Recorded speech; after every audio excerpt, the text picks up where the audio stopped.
যেখান থেকে মনে পড়ে আপনার? আমি যখন বুঝতে শিখেছি তখন থেকে আমি আমার বাবার সাথে থাকতাম। বাবার সাথে? মা কোথায় ছিলেন? মা বাসায় ছিলেন, কিন্তু আমি সবসময় বাবার কাছাকাছি থাকতাম। আচ্ছা, আর মেয়েরা একটু বোধহয় বাবা ঘেঁষাই হয়। তাই হয়তো। তখন ছোটবেলা বাবার সাথে মাছ ধরতে যেতাম নদীতে, তারপর ইরি খেতে যেতাম, বাবা পানি দিতেন। আমাদের একটা সেলো মেশিন ছিল, ওটা দিয়ে ধানের খেতে যখন পানি দিতেন আমি ভাতরে ভাতরে হাঁটতাম, বাবার জন্য ভাত নিয়ে যেতাম। আমার খুব মজা লাগতো। বাবা কি করতেন ওই সময়? আমার বাবা কৃষক। আচ্ছা, আমার বাবা নিজের জমিতে পানি দিতেন এবং অন্যের জমিতে পানি দিতেন। সেলো মেশিন ছিল আমাদের, তো সেটা টাকার বিনিময় হতো আর কি। আচ্ছা, আমি যখন খুব ছোট তখন বাবার সাথে সাথে চকে যাই, তো বাবার সাথে বসে চকে ভাত খাই। ওই ভাতগুলো খুব মজার। আসলে জমির পাশে বসে ভাত খাওয়াটা যে এত মজার, যে না খেয়েছে সে কখনো সেটা বুঝবে না। যেমন আমি বুঝতে পারছি না, সেটাই আসলে খুবই মজার। এই সৌভাগ্যটুকু আমার হয়নি, আমি অনুভব করছি যে কেমন হতে পারে। ছোটবেলা মাছ ধরেছি বাবার সাথে। বাবা যখন জাল পেতে মাছ ধরতে, অনেক মাছ ধরতো, তখন আমি সব একটা একটা করে টুকে টুকে টুকে টুকে যখন খাঁচায় ফেলতাম, আমার খুব মজা লাগতো। আমাদের ছোট্ট ডুলা ছিল, বাঁশের কঞ্চি দিয়ে বানানো, ডুলা বলা হয় আর কি, আমাদের গ্রামে সেটাকে ডুলা বলে। সেখানে আমি সব ভরতাম মাছগুলো। আচ্ছা, এই জিনিসগুলো যারা করেছেন, মানে লাখ লাখ মানুষ শুনছেন, যারা ফিল করতে পারছেন, তারা নিশ্চয়ই ঢুকে গেছেন অলরেডি গল্পের মধ্যে। আপনি খুব সুন্দর করেই বলছেন, আপনার জীবনের গল্পটা আসলেই অনেক অন্যরকম হবে, এটা এতটুকু আভাস আমি দিচ্ছি, কারণ উনি খুব সুন্দর করে বলছেন যে একেবারে ইমাজিনেশনের জগতে আপনাকে নিয়ে যাবেন আজকে ওনার জীবনের গল্প দিয়ে। তারপর আমাদের পাশের গ্রামে হাট বসতো শুক্রবার এবং সোমবার, সপ্তাহে 2 দিন হাট বসে। আমি প্রতি হাটে বাবার সাথে সাথে বাজারে যেতাম, যেটা আমার পছন্দ হতো আমার বাবা সেটাই কিনে দিতেন। বিশেষ করে তখনকার ওই যে হাট বসে, সেই হাটের ডাকে আমাদের গ্রামে ডাক নিত হাটের, সেটা বছরে একবার। সেই ডাকটা আমার বাবা নিতেন, বিশেষ করে ওই যে টোল তোলে যেটা আর কি, এখনো আছে হয়তো শহরে, কিন্তু আমাদের গ্রামে আর সেটা এখন নাই। তো আমি যে মাছটা ধরতাম সেই মাছটাই বাবা আমার ব্যাগে তুলে দিতেন। মাছওয়ালা এবং আমার বাবা দুজনে যে দামটা বলতেন, আমি মাঝখানে একটা দাম বলে দিতাম, ঠিক আমার দামটাই ওনারা গ্রহণ করতেন এবং সেই মাছটা আমি নিয়ে আসতাম। সেখানে একটা মিষ্টির দোকান ছিল, আমি ছোটবেলা থেকে মিষ্টি খেতে খুব পছন্দ করি। তো প্রতি সপ্তাহে বাবা আমাকে সোমবারে 1 পোয়া মিষ্টি 1 পোয়া মাঠা, আবার শুক্রবারে 1 পোয়া মিষ্টি 1 পোয়া মাঠা কিনে দিতেন। আমি বসে বসে খেতাম। যেদিন আমার বেশি টাকার প্রয়োজন হতো বাবাকে বলতাম যে বাবা আমি আজকে খাবো না, তুমি আমাকে টাকাটা দাও, আমি খেয়ে নিব, আমার সাথে যেতে হবে না। আপনি টাকাটা দিয়ে কি করতেন? 2 টাকার ঝালমুড়ি কিনে খেয়ে চলে আসতাম। বাকি টাকা দিয়ে ফেরওয়ালার কাছ থেকে ক্লিপ, রাবার ব্যান্ড এগুলো কিনতাম। এগুলোই কিনতেন? হ্যাঁ, বিশেষ করে চুলের এইগুলোই কিনতাম আর কি। আমার খুব মজা লাগতো। আমার ববকাট চুল ছিল তো ছোটবেলা, তো ওইগুলো ক্লিপ গুলো ছোট ছোট করে লাগাই রাখলে আমার খুব ভালো লাগতো। আচ্ছা, তখন বয়স কত ছিল? স্কুলে ভর্তি হননি তখনও? হ্যাঁ হয়েছে, তখন ক্লাস 2 তে বা 3 তে পড়ি। আস্তে আস্তে আমি যখন ক্লাস 5 এ উঠলাম, আমি সবগুলো অঙ্ক নামতা আমার বাবার কাছ থেকে শিখেছি। বাবা রাতে শোয়া শোয়া আমাকে গল্পের ছলে ছলে সবগুলো নামতা পড়াইছে। 2 অক্ষে 2, 2 দুগুণে 4। আমার বাবা নিজে পড়াশোনা করেননি, কিন্তু আমাদের 5 ভাই বোনকে সবাইকে পড়াশোনা করিয়েছেন। আমি আমার বাবার কাছ থেকে সবগুলো অঙ্ক শিখেছি, নামতা শিখেছি। যখন অঙ্কগুলো করতে বসতাম বাবা আমাকে বলতেন তুমি অঙ্কটা পড়ো তো। আমি অঙ্কটা পড়তাম, কিন্তু পড়ার সাথে সাথে উনি আমাকে যোগফলটা বলে দিতেন বা বিয়োগফলটা বলে দিতেন, কিন্তু সাজানোটা আমাকে বলে দিতে পারতেন না। তখন আমি নিজে নিজে নিজে নিজে সেটাকে আবার সাজিয়ে আবার অঙ্কের আকারে করে ফলটা বসিয়ে দিতাম। তখন বাবাকে বললে বাবা খুব খুশি হতেন যে হ্যাঁ এই ফলটা তোমার হয়েছে। আস্তে আস্তে যখন আমি বড় হতে থাকলাম, আমি যখন ক্লাস 5 এ পড়ি, তখন আমি আমার গ্রাম থেকে বৃত্তি পরীক্ষা দিই আমাদের প্রাইমারি স্কুল থেকে, কিন্তু আমি পাশ করতে পারি নাই, বৃত্তি পাইনি। ছাত্রী হিসেবে ভালো ছিলেন? ভালো ছিলাম, আমি অঙ্কে সব সময় 100তে 100 পেতাম, 99 পেতাম, কিন্তু বৃত্তি পাইনি। তো ওই সময় থেকে ক্লাস 5 এ যখন পড়ি তখন থেকেই আমার আশেপাশের যে আমার চাচাতো ভাই বা ফুফাতো ভাই এরকম বেশ কয়েকজন মানে আমাকে প্রেমপত্র দিতে থাকে। আসলে ওই মুহূর্তে আমি প্রেমপত্র কি জিনিস আমি জানি না। তখন কি 5 এ পড়ছেন? হ্যাঁ, আমি তখন ক্লাস 5 এ পড়ি। আচ্ছা, আগে থেকে কি ব্যাপারটা ছিল নাকি আমাদের দেশে যে একেবারেই ছোট বাচ্চাদেরকে প্রেমপত্র দেওয়া? আমি অনেকগুলো গল্পই শুনেছি এই অনুষ্ঠানেই। থাকতে পারে, কিন্তু আমি আসলে দেখতে তখন মোটামুটি ভালোই সুন্দরী ছিলাম, ববকাট চুল ছিল, স্কার্ট পরতাম, হাই হিল জুতা পরতাম। আমাদের গ্রামের মধ্যে এই জিনিসগুলো খুব রেয়ার ছিল, মানে ফ্যাশনেবল ছিল। ফ্যাশনেবল ছিলাম। দেখতে অসুন্দর এখনো নন আপনি। বিশেষ করে আমার মামার বাড়ির সবাই তো এইভাবে চলতো, তা আমি এই কালচার গুলো আমার মামার বাড়ি থেকে পেয়েছিলাম আর কি। আচ্ছা, তার মানে আপনি গ্রামের এক সম্ভ্রান্ত পরিবারের মেয়ে ছিলেন এবং আপনার ফ্যামিলিতে কোনো অভাব অনটন ছিল না। প্রিয় শ্রোতা এই জায়গাটা একটু মনে রাখবেন। হ্যাঁ, তারপর ওই সময় আমি হাই হিল জুতা পরেছি, আচ্ছা। স্কার্ট পরেছি, ববকাট চুল রেখেছি। তো এগুলো দেখে বেশ কিছু ছেলে আশেপাশে কেউ প্রেমপত্র দেয়, কেউ রুমাল দেয়, কেউ চিঠি দেয়। আমি আসলে এই জিনিসগুলো তখন বুঝতাম না। প্রেম কি জিনিস সেটা আমি বুঝতাম না। সবার সাথে তুই তাই করে কথা বলতাম। বিশেষ উচ্ছৃঙ্খল বা উচ্ছল একটা তরুণী যেরকম হয় আর কি, আমি ঠিক ওরকমই ছিলাম। পরে হঠাৎ আমার মাথায় একদিন ঢুকলো যে এক একজন এক এক রকম ভাবে লিখছে, আমি কি করব এখন। কিন্তু এই জিনিসগুলো আমি কারোর সাথে শেয়ার করতে পারছি না। আমার পাশের এক খালা ছিলেন, রাশেদা খালা। তো খালা তখন 9 পড়ে, আমি 5 পড়ি। আমি খালার সাথে শেয়ার করলাম যে খালা দেখো তো এই জিনিসগুলো কি কি। আমি কারো চিঠি পড়তাম না। পরে খালা বলল কি যে এগুলো তোমাকে ওরা ভালোবাসে তাই তোমাকে দিচ্ছে। তো ভালোবাসা আবার কি জিনিস? খালা বলে তুমি বুঝবা, একটু আস্তে আস্তে বুঝবা। পরে বললাম যে 4 জন দিছে, আমি কি করব? খালা আমাকে প্রশ্ন করলো যে এই 4 জনের মধ্যে তোমাকে কাকে ভালো লাগে?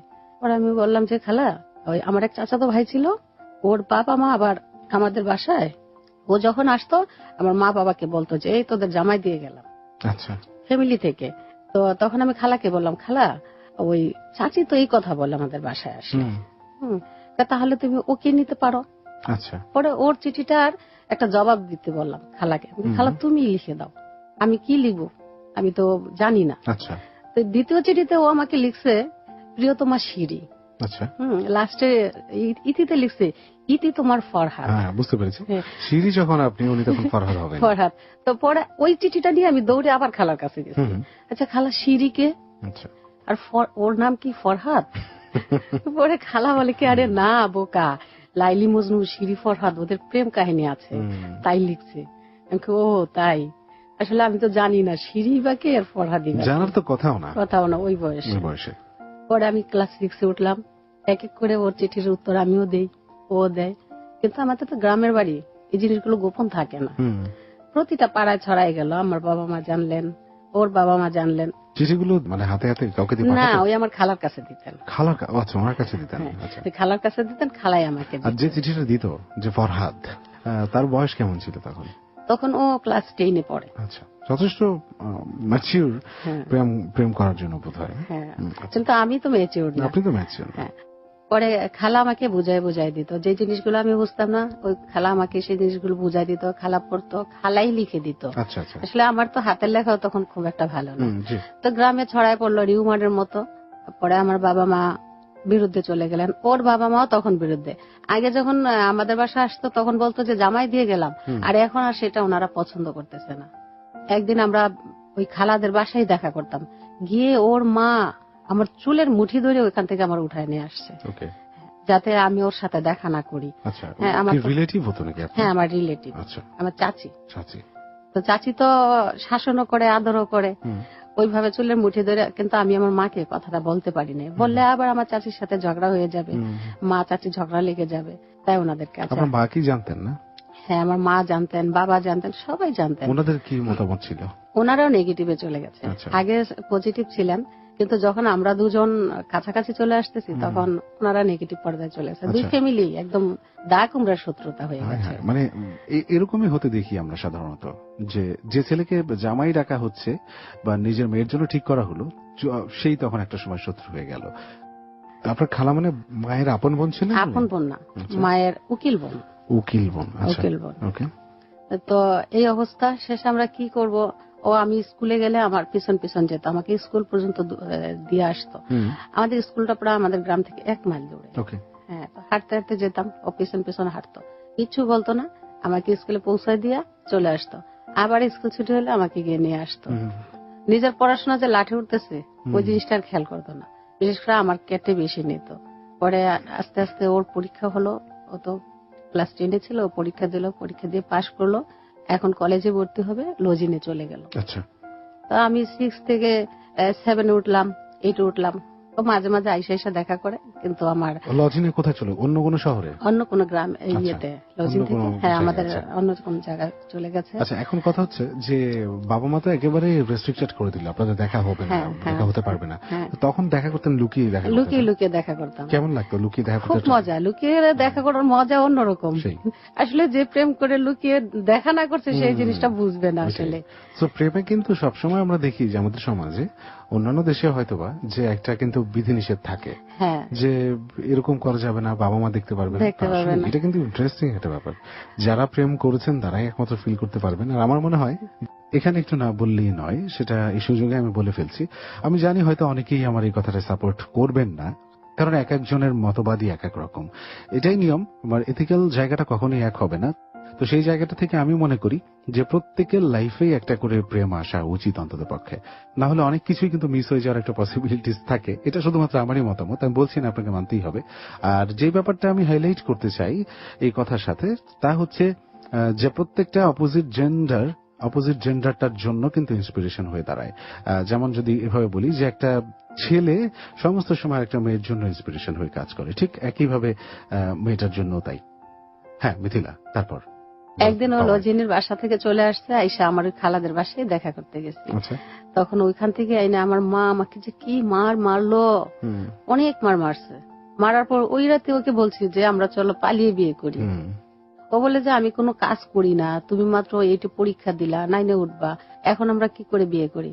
যদি তুমি আমাকে বিয়ে করো, আর না হয় আজকে থেকে আমার আশাবাদ। আচ্ছা, এটা আপনি বললেন? আমি বললাম। পরে ও বলল কি যে কিভাবে কি করি, কারো হাতেই টাকা পয়সা নাই, কি করব? আমার একটা মাটির ব্যাংক ছিল, ওই ব্যাংকটা ভেঙে আমি কত পাইছি, 400 টাকার মতো পাইছি। হ্যাঁ, 400 টাকার মতো পাইছি। আর ও বন্ধু বান্ধবদের কাছ থেকে কিছু টাকা ধার নিছে। পরে আমাকে বললো যে ঠিক আছে চলো আমরা বেরিয়ে যাই। কারণ আমাকে অনেক মারছে, আমার মারার কারণে আমার গায়ে জ্বর চলে আসছে। যেদিন মারছে পরদিন আমরা সিদ্ধান্ত নিছি আজকেই বের হবো। যোগাযোগটা করলেন কিভাবে? ফোন তো ছিল না। না, ফোন ছিল না। ওই আমার খালার মাধ্যমেই। আচ্ছা, খালা কি সমর্থন করতেন? হ্যাঁ, খালা সমর্থন করতেন। খালাই আগে পরে সবকিছু জানতেন আর কি। পরে খুব মজার একটা বিষয়, আমার স্যান্ডেল যেটা আমি পায়ে দিতাম সবসময়, ওই স্যান্ডেলটা আমি ব্লেড দিয়ে কাটছি। আচ্ছা, কেন? কাইটা আমি যাতে ওই যে সোজতা গুলো পড়তে পারি, কারণ সোজতা যদি আমি নিতে পড়ি তখন তো মা বোনেরা সন্দেহ করতে পারে। তখন আমি করছি কি, স্যান্ডেলটা কেটে, ফিতাটা কেটে ফালাই দিছি। ফালাই দিয়ে বলি যে আমার স্যান্ডেলটা ছিঁড়ে গেছে। সোজত গুলো পায়ে দিছি, পায়ে দিয়ে বের হয়ে গেছি। ওই যে খালার বাসা থেকে একটু আসি, এরকম করে 2-3 বার বের হয়েছি। একটা একটা করে কাপড় আরেক পাশের বাড়িতে নিয়ে আমি রাখছি। কি করব, সবগুলো কাপড় তো আমি একসাথে নিতে পারবো না। তো একটা একটা করে 4 বারে 4টা কাপড় নিচ্ছি। নেয়ার পর তারপরে ওই সোজতা গুলো পরে বলছি যে ওদের বাসা থেকে আসি। পাশের বাড়ির নাম বলছি, ওই পাশের বাড়িতে 10 মিনিট বসে আবার ওই পাশের বাড়িতে বলছি যে ওই বাড়ি থেকে আসি। আরেক বাড়ির কথা বলছি। পরে আরেক বাড়িতে গিয়ে বলছি ওই বাড়ি থেকে আসি। এরকম করতে 4টা বাড়ির নাম বলছি। বললে 4টা বাড়ি খুঁজতে খুঁজতে যাতে আমি চলে যেতে পারি। পরে আলা ওকে নিয়ে, ওর 2 চাচাতো ভাই ছিল, ওর 2টা ফ্রেন্ড ছিল, আমার সাথে কেউ ছিল না। আমরা প্রায় 7 জন। আমরা তখন আমাদের ওখানে রাস্তাঘাট খুব একটা ছিল না, এই চকের মাঝখান দিয়ে আমরা হাঁটতে হাঁটতে হাঁটতে মেইন শহরে ঘুরছি। আচ্ছা, মানে খুব বড় রিস্ক নিয়ে ফেলছেন। অনেক রিস্ক। আপনি একটা মেয়ে, তারপরে আপনি ক্লাস 8-এ পড়ছেন। 8-এর শেষ করছি, তখন আমি 9-এ পড়ছেন। যাই হোক, সময়টা কিন্তু এখন না, সময়টা আরো বেশ অনেক বছর আগের কথা। 32 বছর আগের কথা। 32 বছর আগের কথা। জি বাবা, এই সময় এরকম একটা সাহসিকতা নিয়ে আপনি বের হয়ে গেলেন প্রেমের জন্য। প্রেম ব্যাপারটাকে আমি সাপোর্ট দিলেও এই মুহূর্তে আমি ব্যক্তিগতভাবে আপনার এই বাড়ি পালানোর ব্যাপারটাকে সাপোর্ট করছি না। প্রেম ভালোবাসা এগুলো হয়ে যায়, এগুলো আপনি যে বাড়ি পালানোর ইনিশিয়েটিভ নিলেন, এটা যে আপনি জোর করে কারোর সাথে কোনো বিপদে পড়ে নিচ্ছেন সেটা নয়। আপনার ক্ষেত্রে যেটা হয়েছে, আপনি তার সাথে একটা বোঝাপড়ার পরেই আপনি বাড়ি পালাচ্ছেন। পালিয়ে গিয়ে তো আপনারা বিয়েই করবেন। বিয়ে মানে কিন্তু আপনাদের দুজনের বিয়ে নয়, এখানে দুটো ফ্যামিলির রিলেশন রয়েছে, অনেক অনেক কিছু এখানে বিষয় আছে। কারণ একটা ব্যাপার, প্রচলিত একটা কথা আছে, আপনারা জানেন যে আবেগ এবং বিবেক দুইটা ব্যাপার কিন্তু একসাথে করে ডিসিশন নেওয়া যায় না। আবেগে আপনি অনেক ইনিশিয়েটিভ নিয়ে ফেলতে পারেন, সেটা কিন্তু পরবর্তী যখন বিবেক দিয়ে জাজ করবেন দেখবেন এটা ভুল। আরেকটা ব্যাপার হচ্ছে যে হুট করে অতি আনন্দে বা অতি দুঃখে কোনো ডিসিশন নিয়ে সেটাকে বাস্তবায়িত করার জন্য কোনো পদক্ষেপ নেওয়াটা কিন্তু ঠিক নয়। সো যেটাই করবেন অ্যাটলিস্ট সুচিন্তিত ভাবেই করতে হবে। যাক, এতটুকু বলার জন্য এটা বললাম। হ্যাঁ, তারপর পরে আমরা বের হয়ে গেলাম হাঁটতে হাঁটতে, প্রায় 1.5 থেকে 2 মাইল হাঁটার পর আমরা একটা রাস্তার উপরে উঠলাম, মেইন রাস্তার উপরে। পরে ওখান থেকে আমরা ওর ফ্রেন্ডের মামার বাড়িতে গেলাম, আমাদের কোনো আত্মীয় স্বজন না। ফ্রেন্ডের মামার বাড়িতে যাওয়ার পর ওরা আমাদের থাকতে দিল। থাকতে দেওয়ার পর ঠিক ভোর 5টার দিকে ওনারা একটা কাজী নিয়ে আসলো। ওকে, কাজী নিয়ে এসে আমাদেরকে বিয়ে পড়ালো। কিভাবে? আপনি তখন ক্লাস 9-এ পড়ছেন, বিয়ের বয়সও হয়নি। হ্যাঁ, বিয়ের বয়স হয়নি, কিন্তু কাবিন রেজিস্ট্রি করেনি, এমনি মুখে মুখে বিয়ে পড়ালো আমাদের। এটা কাজী অফিস থেকে? কাজী অফিস থেকে না, ওই যে হুজুর কাজী যেটাকে বলে আর কি, গ্রামে যেরকম থাকে আর কি। মানে কোনো কাগজপত্র নয়? না, কাগজপত্র, ধর্মীয় ভাবে। হ্যাঁ, ধর্মীয় ভাবে আমাদের বিয়ে পড়ালো। বিয়ে পড়ার পরে এখন আমরা কি করব, বাসায় যদি যাই আমার বাবা মা কি করে, তারপর ওর বাবা মা কি করে। এমনিতেই শুনছি ওই রাত্রে নাকি আমার বাবা লাঠি নিয়ে দৌড়াইছে ওর বাবাকে, যে আমার মেয়ে, তোমার ছেলে আমার মেয়েকে নিয়ে গেছে, কোথায় নিয়ে গেছে, আমার মেয়ে এনে দাও, নাইলে তোমাদের বাসা থেকে বের হতে দিব না। এরকমই হয়। হ্যাঁ, এরকম হওয়ার পর তাহলে এখন যদি বাসা যাই তাহলে তো আরো গন্ডগোল হতে পারে। পরে ও বললো চলো আমরা অন্য কোথাও চলে যাই। অন্য কোথাও কই যেতে পারি, খুঁজে খুঁজে বের করলো ওর খালার বাসা। সেটাও ছিল অনেক দূর, ফরিদপুর। আর বিয়েটা করলেন কার বাসায় যেন? বিয়ে করলাম ওর বন্ধুর মামার বাসা। বন্ধুর মামার বাসা। আচ্ছা, সেই মামাকে উকিল দেওয়া হলো। আচ্ছা, উনি কি সাপোর্ট দিলেন? হ্যাঁ, উনি সাপোর্ট দিলেন। আচ্ছা, উনি আগে থেকে আমাদেরকে চিনতেন, আমাদের গ্রামে আসতেন আগে থেকে আমাদেরকে চিনতেন। এই ব্যাপারটা একটু, এই যে মামা সাপোর্ট দিয়েছেন ঠিক আছে, কিন্তু মামা নিশ্চয়ই আজ করতে পেরেছিলেন যে এটার পেছনে একটা ঝামেলা কিন্তু রয়ে গেছে। হ্যাঁ, হতে পারে। সেক্ষেত্রে উনি একটু খোঁজ খবর নিয়ে, যাই হোক কি হয়েছে পরবর্তীতে দেখি। হ্যাঁ, উনি আমাদেরকে আগে থেকেই চিনতেন, জানতেন, তার জন্য উনি আমাদেরকে সাপোর্ট করেছে। পরে আমরা ফরিদপুর চলে যাচ্ছি, তখন আরিচা ঘাট থেকে বেরিয়েতে চলে ওই পাশে দৌলিদিয়া ঘাট নামি, ওখান থেকে ট্রেনে ওর খালার বাসায় যাই, রাজবাড়ি। এখন বোধহয় আলাদা জেলা হয়েছে, আমার সবটুকু জানা নাই। তখন রাজবাড়ি যাই, ওর খালার ওখানে আমরা প্রায় 14 দিন থাকি। ওখানে আমাদের খুব মজার মজার কিছু ঘটনা ঘটেছে। তো ওদের খালার বাসা থেকে, বাসায় নলকূপ ছিল না, হ্যাঁ, নদী ছিল পাশে, কয়েক কদম দূরে নদী ছিল। আমরা ভোরবেলা নদীতে গিয়ে বসে থাকতাম, সন্ধ্যায় নদীর পাড়ে গিয়ে বসে থাকতাম। কি রোমান্টিক। আচ্ছা, এইসব বাড়ির জন্য টেনশন হতো না? বাড়ির জন্য তখন কোনো টেনশন হতো না, যে আমরা দুজন আছি আর পৃথিবী যা খুশি তাই হয়ে যায়। এই তো শেরি ফরহাদের প্রেমই তো দেখতে পাচ্ছি। হ্যাঁ, বলেন। শেষে আমরা ওই দিন ওইখানে প্রায় 14 দিনের মতো থাকলাম। থাকার পর ওর বড় দুলাভাই ওর বন্ধুকে পাঠালো, যে বন্ধুর মামার বাড়িতে আমাদের বিয়ে হয়েছে, ওই বন্ধুকে পাঠালো। ওরা তো আমাদের সাথে সেই ফরিদপুর পর্যন্ত গেছে সবাই। কি সাপোর্টিভ ফ্রেন্ড, পুরোটা সময় সাথে আছে। শুধু এমনিতে সাপোর্ট করেনি, টাকাও দিয়ে সাপোর্ট করেছে। আমাদের হাতে, কারো হাতে কোনো টাকা ছিল না, তো টাকা দিয়ে সাপোর্ট করেছে ওর ফ্রেন্ডরা। ওই মামা আবার গেল, ওর বন্ধু সেটা ওর খালার বাসায় আবার গেল, গিয়ে বললো তোদেরকে বাসায় ফিরে যেতে বলছে। আচ্ছা, কে বলছে? বড় দুলাভাই। বড় দুলাভাই কে? ওই আমার হাজবেন্ডের বড় দুলাভাই। আপনার হাজবেন্ডের বড় দুলাভাই? বড় দুলাভাই বলছে। তখন আমরা পরের দিন আবার রওনা দিছি, আসতে প্রায় 6-7 ঘন্টা লাগে। পরে আসলাম ওদের বাসায়, এসে দেখি ও যে খাটে ঘুমাতো, মানে আলাদা আলাদা ঘর ছিল আর কি, তখন তো বিল্ডিং ছিল না, আলাদা আলাদা ঘর। ওর খাটের উপরে ওর মা, আসলে আমি এখন বললে বুঝবেন কিনা জানি না, গমের ডাটা দেখছেন? গমের ডাটা? হ্যাঁ, মানে গম ছাড়িয়ে নেওয়ার পরে যে খড়গুলো থাকে সেটা? হ্যাঁ হ্যাঁ, বড় বড় খড়। জি জি জি। ওই গমের ডাটা দিয়ে ওর বিছানাটা সবটা ভরে রাখছে। আচ্ছা, হ্যাঁ, যাতে ওখানে কেউ শুতে না পারে, এরকম করে রাখছে। পরে ওর ফ্রেন্ড সার্কেল সবাই এসে গমের ডাটা ফিকে ফিকে সব বাইরে ফেলে দিচ্ছে। আচ্ছা, এটা করে রাখছে কে? ওর মা। ওর মা করে রাখছে, আমার শাশুড়ি। আচ্ছা, আপনিও আসলেন ওর সাথে? হ্যাঁ, একসাথে আসছি। আচ্ছা, তার মানে তো আপনাদের বাড়িও তো কাছাকাছি? হ্যাঁ, কাছাকাছি, 3টা বাড়ি পড়ে। আচ্ছা, ঘুরে ফিরে আসলেন, রিস্ক নিলেন? হ্যাঁ, রিস্ক নিলাম। মনের মধ্যে কেমন অনুভূতি ছিল তখন? খুব ভয় ছিল। খুব ভয় ছিল না? খুবই ভয় ছিল। দূরে যখন ছিলেন, এই যে দুজনে পালিয়ে গেলেন, নদীর পাড়ে সকালে কাটাচ্ছেন, রাতে কাটাচ্ছেন, খুব অন্যরকম। তখন অন্যরকম। এবার এই যে ফিরে আসলেন, এখন খুব ভয় লাগতেছে। ভয় লাগছে। এই ভয়ের কি কি ঘটেছে সেগুলো আমরা শুনবো, একটা বিরতি নিয়ে ফিরছে।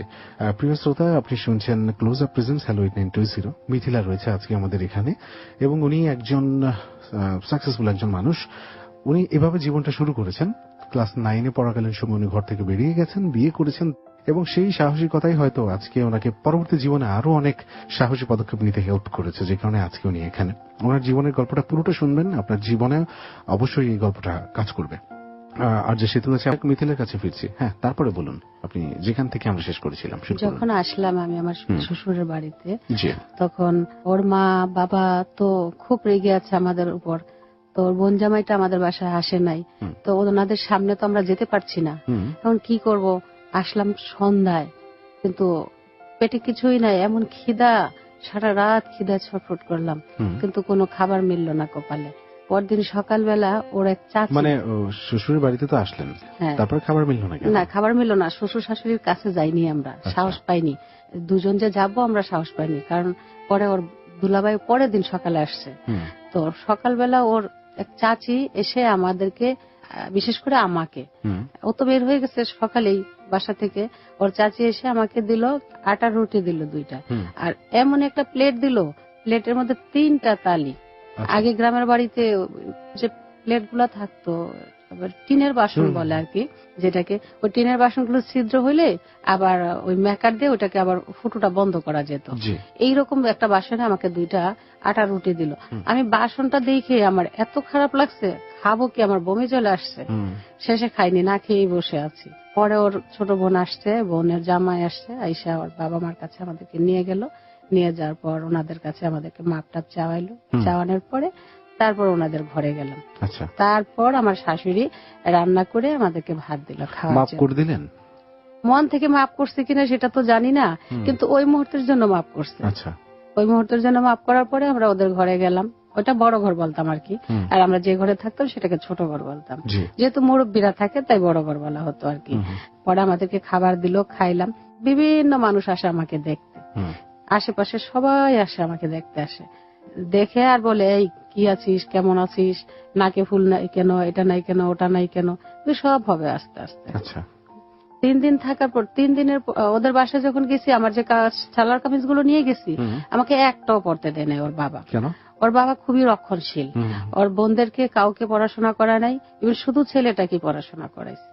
ওর বড় 3 বোন, কোনো বোনকে পড়াশোনা করে না। ওরা কি করতো, ছাগল পালতো, হ্যাঁ, শাড়ি পরতো। ওদের বিয়ে হয়ে গেছে তখন, আমার বিয়ের আগেই। হ্যাঁ, কিন্তু আমাকে সালোয়ার কামিজ পরতে দিবে না। তখন আমি কি পরবো, আমি তো বড় হয়েছি সালোয়ার কামিজ পরে।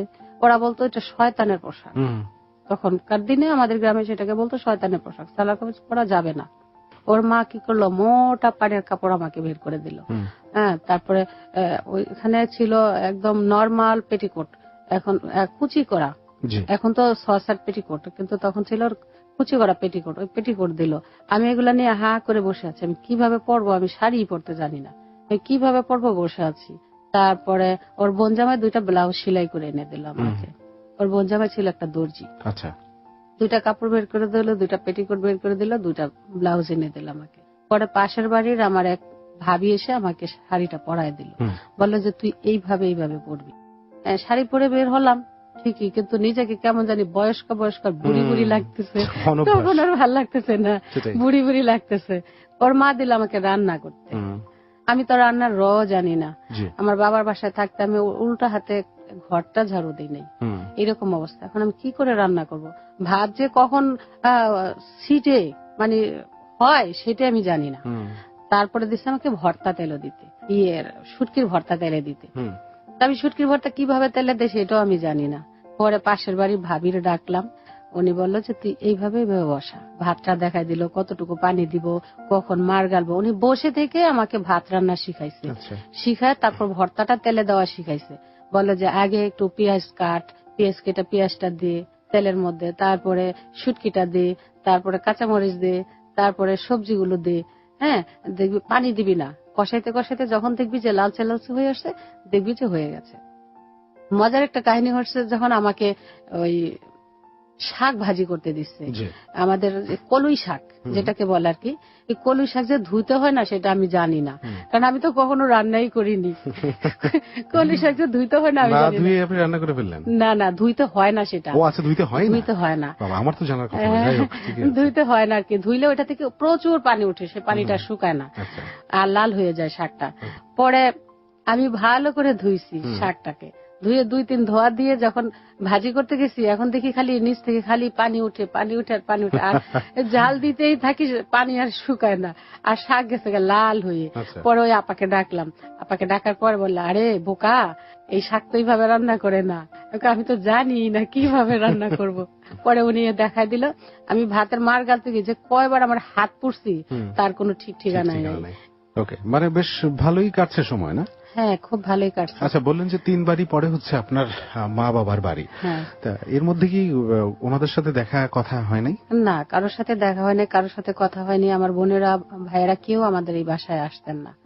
মানে এই ফ্যামিলি মেনে নিলেও আপনার ফ্যামিলি মানেননি? ওকে, ফ্যামিলি মেম্বার মানেনি। পরে ওদের বাসায় থাকতেছি 6 মাস থাকার পর আমার শ্বশুরটা মারা গেছেন। আচ্ছা, শ্বশুর মারা গেছেন, তখন থেকে আমার হাজবেন্ডের মানে চেহারাটা কেমন যেন পাল্টে যাচ্ছে। হ্যাঁ, ও আর আগের মতো আমার কেয়ার করে না, আগের মতো নাই। তো মাঝখানে একটা মজার ঘটনা ঘটছে। তখন আমার শ্বশুর আছেন, আমাদের গ্রামে ওই সময়ে 4টা বিয়ে হয়েছে। কার বউকে কে কত দামে শাড়ি দিবে, কে কেমন সুন্দর শাড়ি দিবে, একটা যেমন প্রতিযোগিতা লেগে গেছে। ওরা আমার হাজবেন্ড আমাকে একটা জামদানি শাড়ি দিয়েছিল, অ্যাশ কালারের, খুবই সুন্দর। লাল পাড়ে অ্যাশ কালারের শাড়ি, খুবই সুন্দর।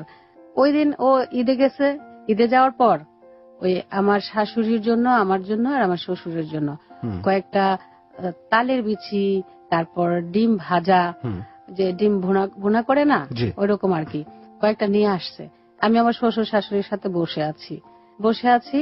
পরে ও বাবাকে দিল, মাকে দিল, দেওয়ার পর আমাকে একটু করে ইশারা দিল যাতে আমি উঠে আসি, আমাকে যাতে দিতে পারে। তার মানে ওর ইচ্ছে হলো আমরা দুজনে বসে একসাথে খাবো। পরে আমি উঠে আসলাম। উঠে আসার পর আমাদের ঘরে বসে আমি একটা তালের বিচি খাইছি আর ডিমটা হাতে নিছি। তখন আমার শাশুড়ি ডাকাডাকি শুরু করছে, এই তুমি ঘরে কি করো, এতক্ষণ কি করো, এদিকে আসো না, এদিকে আসো না। আমার ঘরে ওই খাটটা ছাড়া আমরা যে শুই, এছাড়া আর কিচ্ছু নাই, কোনো ফার্নিচার, কোনো আসবাব কিছু নাই। আর আমাদের ঘরে মাঝখানটা ছিল একটা পার্টিশন, ওই পাশে ছিল আমার শ্বশুর দুধ খাওয়ার জন্য একটা গাভী পালতেন।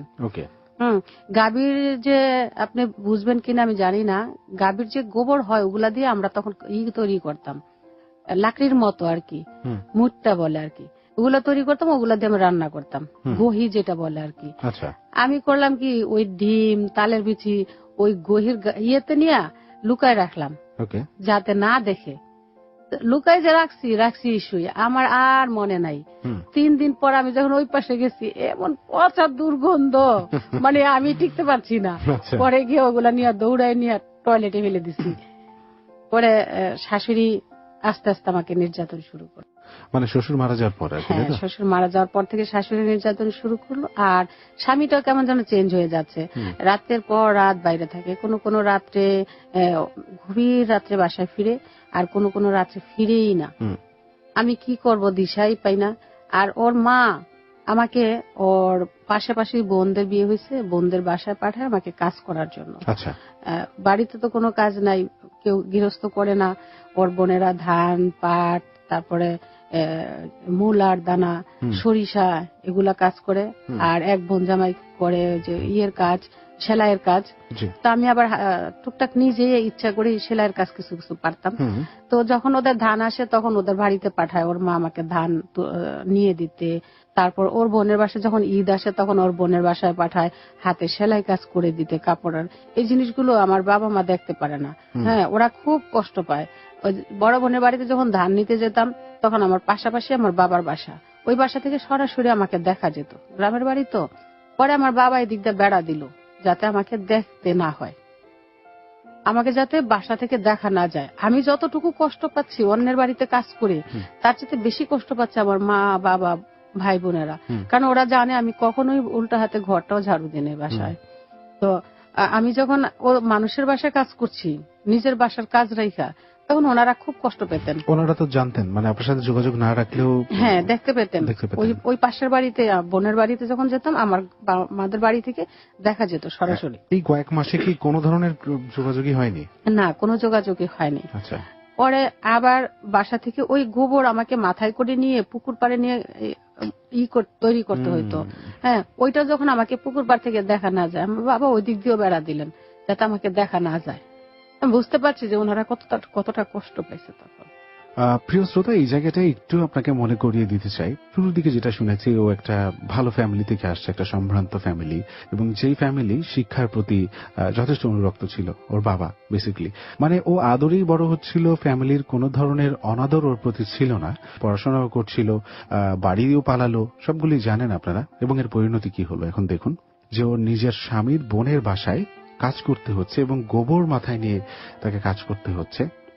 ওর যতটা কষ্ট হচ্ছে তার চেয়ে বেশি কষ্ট হচ্ছে ফ্যামিলির। কারণ আপনারা দেখলেন যে বেড়া টেনে দিচ্ছে ওর বাবা।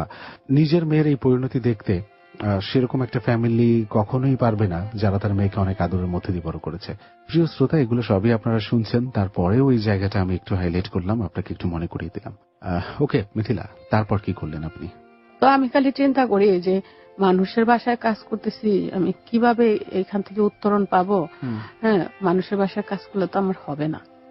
তখন আমার হাজবেন্ড যখন রাত্রে বাড়িতে না ফিরে, আমি করি কি, ওর যে পুরাতন বইগুলো আছে 9, 10 এর বইগুলা বসে বসে পড়তে থাকি। আচ্ছা।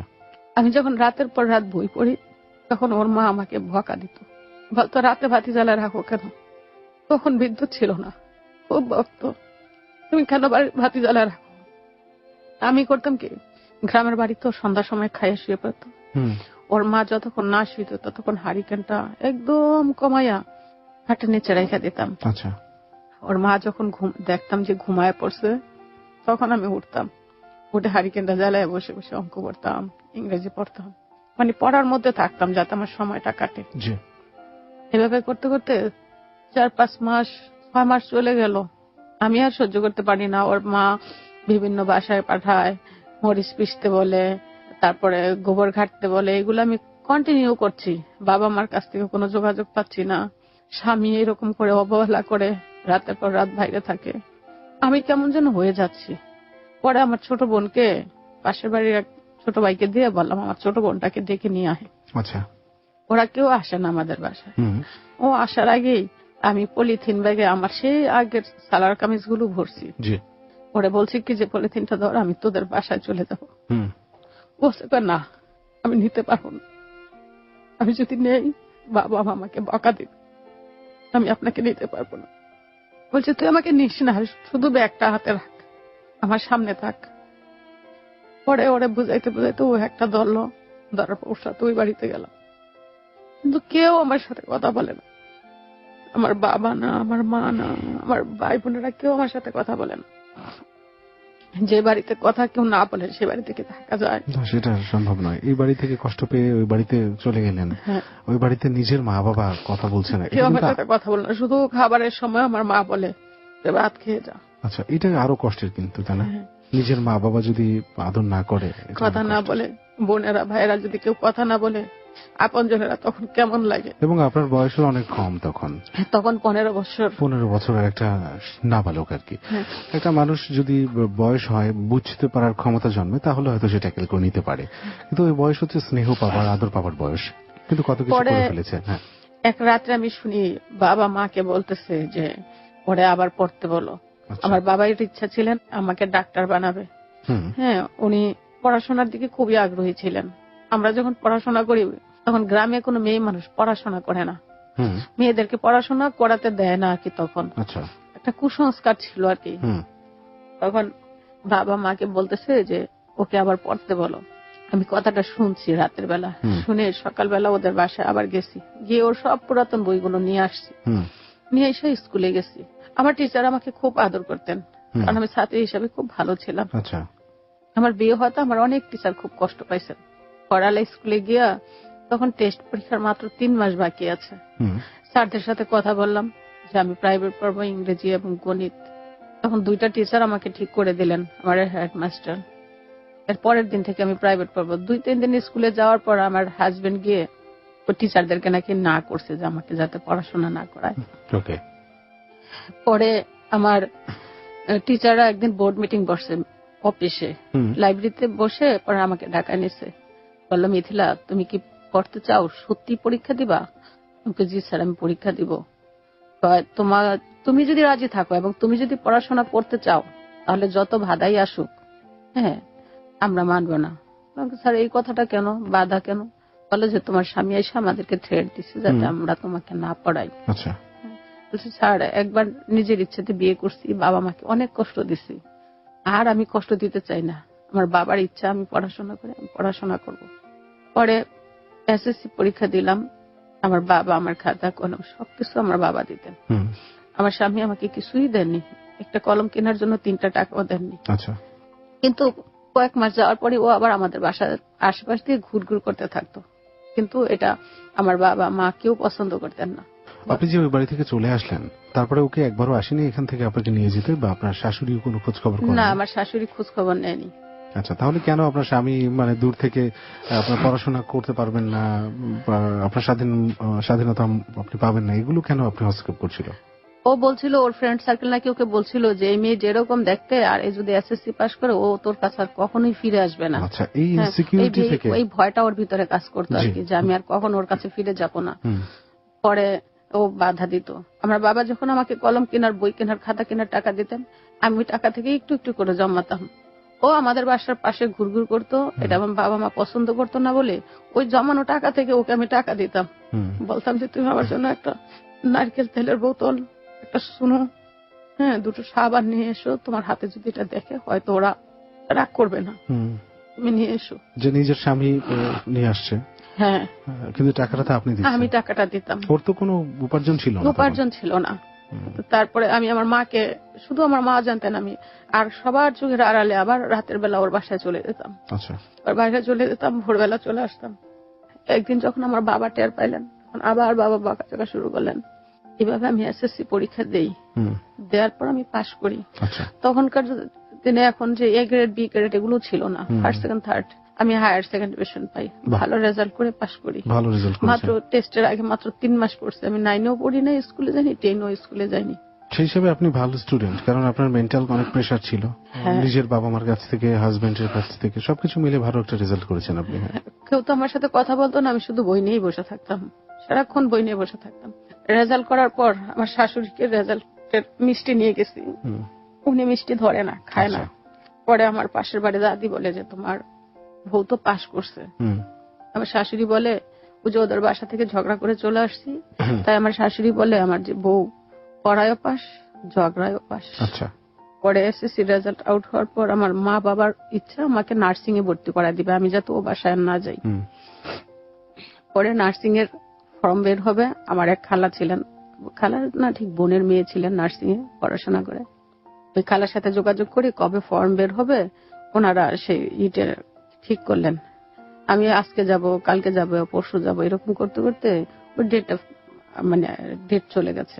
আমার ইচ্ছা না আমি নার্সিং এ ভর্তি হই। আমি আমার স্বামীকে খুব ভালোবাসি। আমি যদি নার্সিং এ ভর্তি হই, তখন শহরে গিয়ে যদি আমার মতটা চেঞ্জ হয়ে যায়, আমি যদি আর কখনো ফেরত না আসতে চাই, তার জন্য আমি নার্সিং এ ভর্তি হইনি। কারণ আপনি নিজেই ভয় পাচ্ছিলেন। মানুষ তো আসলে মানুষের মন পরিবর্তন হতে একদম মন পরিবর্তন হতেই পারে পরিবেশের কারণে, তার জন্য আমি যাইনি। আবার ওদের বাসায় চলে গেছি। আচ্ছা। আমাদের মসজিদের হুজুরকে নিয়ে মা বললো হুজুরকে যে হুজুর ওখানে দিয়ে আসেন, ওরা কেউ নিতে আসছে না, আর আমার বাবা তো দিবে না। আচ্ছা। বাবা একদিন বাসায় নাই, আমি ওদের বাসায় চলে গেছি। আচ্ছা। ওর মাকে বুঝালো যে মা 2 দিন আগে পরে তো আসবেই, যেহেতু চলে আসছে থাক। আচ্ছা, মানে মায়ের আপত্তি কি ছিল? মা কি চাচ্ছিল না আপনি ফিরে আসেন? না, ওর মা চায় না যে আমি ফেরত যাই। আচ্ছা। পরে ওদের বাসায় গেলাম, যাওয়ার পর আমাদের ওই এলাকায় সুপারভিশনে একজন লোক নিবে, মহিলা, একটা এনজিওতে, বাংলাদেশ। তো আমার এক চাচা আনসার বিডিপিতে ছিলেন, ওই চাচা এসে আমার বললো কি যে ওখানে একটা লোক নিবে, তুমি কি চাকরি করবা? আমি করতে পারি। আচ্ছা, একটা সুযোগ আসলো না, চাকরিটা করতে পারে। এই মুহূর্তে আমরা একটা বিরতি নিচ্ছি প্রিয় শ্রোতা। যেখানে শেষ করেছিলাম প্লিজ আপনি সেখান থেকে যদি শুরু করতেন। পরে চাকরির যে অফারটা আসলো, আমি চাকরি করার জন্য রাজি হলাম, কিন্তু আমার শাশুড়ি, আমার স্বামী আমাকে চাকরি করতে দিবে না। স্বামীও দিবে না? না, দিবে না। কিন্তু স্বামী, মেয়েদের চাকরি করা ঠিক না, সংসারে মেয়েদের চাকরি করা ঠিক না, মেয়েরা বাসায় থাকবে, আমাকে চাকরি করতে দিবে না। আমি বললাম যে আমি ইন্টারভিউ দেই, ইন্টারভিউ দিলে তো আর চাকরি হয় না, আগে দেখি পারি কিনা। তো অনেক রিকোয়েস্ট করার পর বাসা থেকে বের হলাম আমার ওই চাচার সাথে। পরে যাওয়ার পরে আমরা 5 জন ইন্টারভিউ দিলাম। ইন্টারভিউতে ভাগ্যক্রমে আমি সিলেক্ট হলাম। খুব ভালো লাগলো যে 5 জনের মধ্যে আমি কিভাবে সিলেক্ট হলাম।